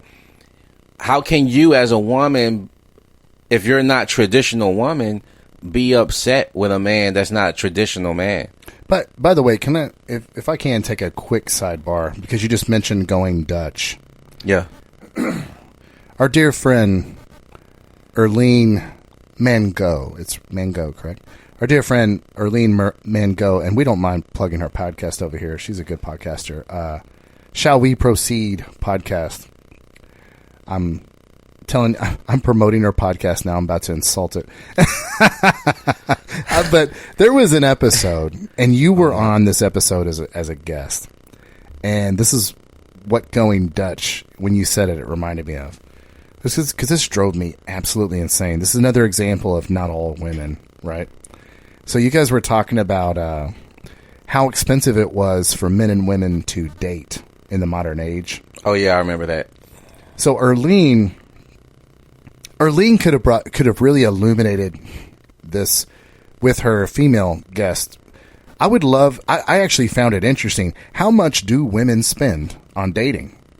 You know, I mean, how much do nails cost? I don't know how much nails cost. I mean, how much does it cost to get your hair did? How much does it cost how often are ladies having to shop? You know, even if you're going and grabbing something real quick at Ross to wear the night before, that still adds up. I mean, I was like kind of looking forward to, like, we know what the men do. They pay for the date, but you know, I would like to know, what are the soft costs involved for women? Because it's something I don't know. I found interesting. And Erlene sat there and argued with you about, well, when I go out, well, not all women, when I go out, I make sure to pay for my coffee and pay for... That drove me insane, because women hypergamy is real. And if they go out with a guy and they have to chip in even $1, that is probably not equaling a second date. I know, Erlene, not all women. Oh, Jesus. That is the facts of life. So we never even got to the soft costs that women have to deal with. We never got to talk about, hey, even though the men pay for the date, there's other costs associated with it, like this. No, she just sat there and argued down that women, a lot of women pay, like going on Dutch, like you were suggesting. When you and I both know 90% of all dating, at the least, it's 90%. If it's not 95, 97%, men are paying for the dates. Yeah. Because if they go Dutch, or the man allows the girl to go Dutch, no second date. There's probably no second date, because she wants in her hypergamy, she wants a guy that insists on paying 100%. And ladies, y'all, go ahead and send me your emails. I won't read them about how not all women have men pay for their stuff. Yada yada yada. I'm trying to talk about reality here, okay? But that is not a second date. No guy is going to have a second date on a Dutch date. Let me ask you: are you saying that when you talked about the soft costs, do they come in at a negative because of it? Well, my knee-jerk reaction is hell to the fucking no. Because if you go spend $50 on one day, because we all know $25 a person, $50 is I mean, that's a cheap date. $50. Women are not spending $50 each date. No. Especially if it's a stranger, you don't know. You have no idea if you'll see again. That's too much of an investment in my mind. Yeah. To do. I need to vet you longer than that to see if I'm going to even spend any money on you like that. Well, then there's this factor too. AMS said, "Don't spend no money on them until you fuck them." I know, and I'm not necessarily disagreeing with your meetups to see if you get along and stuff like that. But what women don't realize is like if you and I hang out, one of our favorite places to go is Pluckers, right? I know, and this is what AMS maybe not considering. Alpha Male Strategies, great YouTube channel. Go check them out. AMS, one of our favorite guys. However, what AMS is not considering, you and I go to Pluckers. If you call me and you're like, "Hey, I'm over here at Pluckers. Come through, man. I'm over here. Let's grab some wings. Let's grab some beers." I immediately know it's Anthony. I'm going to have a good time, right? These women out here in the dating world, I don't know if I'm going to have a good time, so I have to spend at least enough money to where if you fucking suck as a date, at least I'm at a place I can fucking enjoy. So it's not a complete waste of fucking time. Yeah. You know what I mean? Like, and $50 is kind of around that, so I know even if this chick is even if she's as dumb as a bucket of mayonnaise, at least I can get a good meal at this place, right? Which would be an ideal date place. Pluckers is not necessarily not an ideal date place, but it's, for me, I'm not trying to take a girl to Pluckers. Yeah, I don't know. Unless it's my wife. It's too loud. Well, my wife or my girlfriend, yes, because we can just hang out, have a good time, whatever. But if I'm on a first date, second, third date, I'm not going to take them to Pluckers. But that's what that's what meatball guys don't understand. So now, if I'm going on a date, so part of my time, which is valuable, is now going to be at this place. I have to spend enough money to where at least if this chick is totally not cool or unspeakable, just dumb as a bag of hammers, at least I can get a good meal out of this. Yeah. What I mean? I always say, if I go out, I want to enjoy myself. And so it don't matter who she is. If I go, I'm enjoying myself. Even if she's lame, I can end the day early, send her on her way, and still stay where I am and enjoy the rest of my night.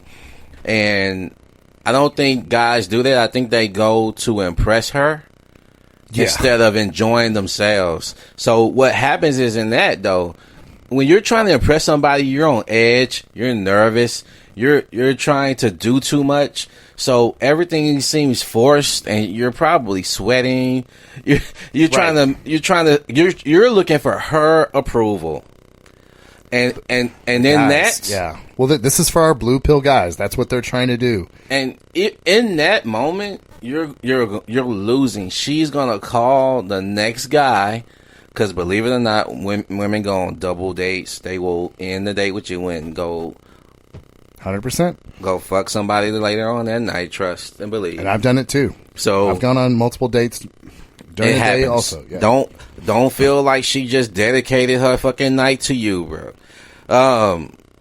But you put yourself in that vibe of trying to get her to approve you, and you're fucking up. You're worried about what you're saying. You're trying to see how she's receptive to you. And all that energy is just bad. And that's why you're not getting a second date, even if you pay for all that shit. And if she's sitting there drinking just to enjoy herself because you're giving out bad vibes, I mean, I don't blame her. You know what I mean?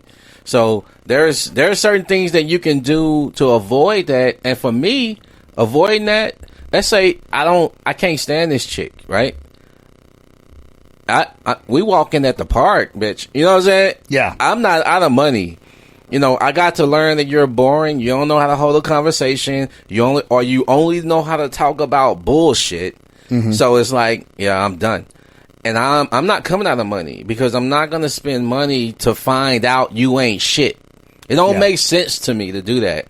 I follow tradition. I didn't want to have the honest confrontations by saying, "Hey, I don't know you. I don't know who you are, what value you can bring to me in my life. You're a stranger. We're attracted to each other in some way, but we don't know if we're going to go beyond today, right? So why would I go research a place that I think you will enjoy or bring you to my circle of favorite places to be and happen to stumble upon you if I find out you a complete jerk?" And Disney's chimed in again? All right, I didn't know Disney was going to send us messages where they cursed. Okay, what'd they say? Well, they were listening to how you were explaining don't necessarily spend a lot of money on women before you go on dates. They just DM'd us over. Let's hear this bullshit. Bitch, have you ever seen Cinderella? Question mark. Come on, man. What? Every date can't be Cinderella's ball, Anthony. And all her shit went back to rags and which so that bitch didn't have. She rented her shit. She didn't even have. That wasn't even her clothes. Fuck Cinderella. The fairy godmother. Let's just call her who it was. That was a store at the mall. That's where and she took the dress back. I want to ask you a question, Anthony, because we got about 15 left. We always wanted to kind of help our guys with vetting. Yeah. And this kind of leads right into it. You're talking about on the date and talking about going places, taking a woman out. What are some of your red flags when with a woman, the way she orders at a restaurant, whenever you take her to a restaurant? I'll lead off by saying one of my big red flags, and you probably wouldn't get another date with me, is if I went to the restroom, they would order another drink while I wasn't there. Oh, date's over. No, it's no. Bro. Hey, date's over? Okay, your reaction just kind of shows you've witnessed that before, right? I've experienced it. No, fuck that shit. Ladies, y'all think y'all are so slick, don't you? No, that date's over. That was always a huge red flag for me, man. Another one is top shelf. I only drink top shelf liquor. I've never experienced that one. Oh man, hell yeah! Boy. Oh, I don't. That other stuff make my stomach hurt. Well, bitch, don't drink then. Yeah, don't. Can she get water with lemon, please? Lemon on the side. Can we get some lemon wedges on the side? What people don't realize is unless you started drinking Mad Dog, you can't really even appreciate Patron Silver. You can't. You have to like start on the bad stuff to even, because if you just start on the good stuff, then it just tastes like alcohol to you. Right. You get a palate developed over a decade. Right, and it's developed correct. Yeah. You don't just come out with I only drink top shelf. Now, I understand some of the bottom shelf shit sucks. But there's some good bottom shelf fucking liquor. Well, bottom shelf stuff is really specific. I'm talking about the bottom of the bottom shelf, which would be malt liquor and your Mad Dog 2020 and stuff like that. Damn, you talking, well, yeah, that's OE. Well, but remember, guys, and wine coolers and things like that. Yeah. Remember, it was really, really sweet because that was your beginning alcohol. Yeah. Try to go back and drink that shit now. Drink Hypnotic now. Ugh. God, it tastes like Kool-Aid with alcohol in it. It's just too sweet. However, your palate had to start there first and develop up to where I was drinking Espolón tequila for years. I love sipping tequila. And it was my wife who was like, man, I really love Patron. And I wanted her to try Espolón. So I had her try Espolón. And then later in the night, we had Patron Silver. And I was taking double take. Yeah, I was double take. I was like, smooth. God, Patron really is smooth. Oh my God, is it smooth? And Patron isn't the nicest tequila I've ever had, but man, it's really consistent, smooth. You know what I mean? But what else, Anthony? What else happens at a? I'm talking specifically at a restaurant. Okay. For our new red pill guys to watch out for. The steak and lobster bitch. What is this? She wouldn't.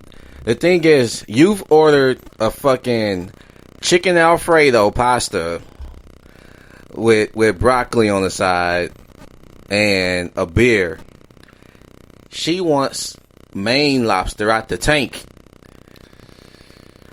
She wants the you know how they have the seasonal seafood where we only have this lobster here for 3 weeks. It doesn't even have a price. It's just like it don't have it's market price, right? Market price buying, bitch. You get off. You're on the wrong side of the menu. I don't know you. Because and then I've had this happen to me before. Can I this is the bitch that orders a salad, a soup, an appetizer, a entree, dessert. What? Yes. She ordered everything that's possibly on the menu, and she wants shits with side. Can I get a side of this and a side of that on it? I don't want. And then treat the waiter like a slave chick. Oh man, the same ex I was telling you about that was a narcissist. She was so much like that, and all of her exes told her that. Because one time we were in a fight and said that. It's just embarrassing, man. She had this overreaction of, no, I don't treat waitstaff like garbage. Why do people keep saying that? I was like, because the only common denominator is you, bitch. Right. Come on, man. Here's another red flag. Ordering dinner. The dinner comes, and then next thing you know. Oh, man. Instagram. Taking pictures of all of the food before you eat it, is so annoying. Wait, hold on, bro. Before we start, hold on. Just real quick. All right, man. All right. Oh, look at this salad. Wow. Oh my God. Hello. Oh my God. I love these umbrellas on the drink. I remember I went on a date and I told the chick, she was like, "What can I get?" And I was like, "Girl, get what you want, girl." Look, on the inside, I'm like, I'm checking the menu. I'm like, okay, let me check the menu prices real quick. Okay, nothing is over $20. Cool, she all right. Man, she ordered crab cakes. She ordered steak with baked potato fully loaded. with a side of salmon, Wesley. She wanted to put the salmon in the baked potato. Who the fuck eats salmon and baked potato, man? But ladies, just if you don't know this about yourself already, it reeks of like you having so much date experience where you're screwing people over. Especially, man, that drink when you go to the bathroom, it's like, seems like she's done that once or twice. Or maybe she's nervous. And I'm gonna tell you, ladies, if you drink 3 drinks, he wants to fuck. Straight up. If he has to pay for 3 drinks, yeah, he gonna make a move. Well, Anthony, I mean, what does that cost? A lot of ladies here have never paid for dates. Not everybody's Erlene, where Erlene pays for 100% of her dates. Erlene gonna kick your ass, man. I'm saying you are putting out there that you're trying to be loose with it tonight. So if you, and I don't know, man, what's that, $35 on the cheap side? Well, geez, I mean, what women are ordering. I mean, I can get a $2 beer. No problem. Well, they like to drink cocktails and shit like that, man. So yeah, so they want to get into the $8 range, right? So 8 times 8 to 12, yeah. $8 to $12, depending on the liquor, because sometimes it's more than one liquor. Yeah, with tax and everything, tips. You're talking $30 for drinks. Sure. Yeah, that's just for drinks. Just for the drinks. Now you get an appetizer and you share. Let's say you share an appetizer, and and you get your whatever you want to eat. And let's say, man, I don't mind a woman eating her food if she eats it, but most of the time they're not ordering a side of salmon to put on a baked potato. Get the fuck that shit pissed me off. And she packed 80% of that fucking food, Wesley. I had one chick order a second meal for her kids. I bet that one didn't get photographed, actually. No, it didn't. She ordered that shit on the side because I told the waiter, I said, "Hey man, we didn't order that," and she was like, "Oh, I ordered that for my kids." She got all delicate all of a sudden. Yeah. I ordered that from it. Oh, really? Didn't tell me about it. That was a restroom break order of food, is what that was, and I thought she was paying for it on her own, so I was like, "Oh, okay." We should probably tell the waiters, hey, to keep this bitch out of trouble, when I go to the bathroom, don't come by the table. To keep this bitch out of trouble. That's crazy. Because if that happened to me, man, I promise, I wouldn't do that. I wouldn't do that to somebody, man. Oh, word? You wouldn't. There's a lot of things women do that I wouldn't do to people. If a chick is saying, if that were the standard, I got you. If a woman said, "I got you tonight," don't worry about it. Or let's use a real world example. If one of your boys got you, right, you're gonna be like, "All right, let me see what's cheap here." Right. I'm gonna put my boy out here. Oh my God, I'll never forget. Real story. My wife and I's first date. She was driving in from Baytown. So we were just going to meet somewhere and then leave. And first thing that happened, and she still jokes about this to this day. I walk in, she was sitting down, and my attitude was and this was our first date, so I didn't know her. So it was very much like the attitude of like, all right, bitch, let's go. The date started. Like, let's go. And she said that most dates that she went on, guys, were like, yes, ma'am. Present myself to the lovely princess of the evening. My name is Wesley. And then, like you said, put down the jacket, have them walk across the puddle for you. I was just like, come on, bitch, the date started. What else we got to do? Yeah. What else we got to do? I don't know you yet. Right. You haven't had my child yet. We were just now getting to know each other. Went there. One of my old friends... they were showing the weigh-ins for UFC the night before. One of my old friends was on the UFC card. So I was like, I forgot this was coming on, and they're about to play the UFC pay-per-view there. And I'm like, I don't want to miss him fighting. So I was fully prepared. Even though she drove in from Baytown, I was fully prepared to be like, all right, dates ain't always got to be for women. I really want to see this fight. I don't want to miss it. So I was very, very sincere with her. I said, hey, if you'd like to stay and see the fight, I'd love to enjoy it with you, but I don't want to keep you here hostage. We had not planned to watch UFC tonight, so if it's not your thing, we'll go on. What ends up happening is she did end up staying. We got to know each other. She got to see me being, I'm very, very passionate about MMA and UFC, so she kind of got to see me in the midst of being passionate about something. Yeah, and explaining to her a lot about the sport. So it ended up being an amazing date. But to your point about trying to impress these hoes when you're, oh my God, dude. And her and I went on to have a baby and have still a very, very positive relationship where I'm general, she's colonel. And still to this day, that's our dynamic.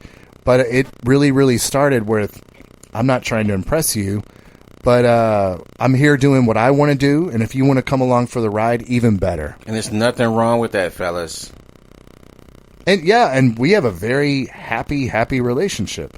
And she is hands down the sharpest, smartest woman I've ever been with. Definitely the most disciplined. She challenges my level of discipline. I always got to get up and make the team, like we started the podcast out. Right. And it turned out to be very, very positive. Just trying to help the guys out with vetting women, dating. It's a good life hack to just go out and have fun. Yeah. Not try to impress these chicks out here, man. Exactly. Trying to have fun. And you're trying to make the team on the team you want to be on. Oh, man. Please, could we repeat that one, Anthony? You trying to make the team on a team you want to be on.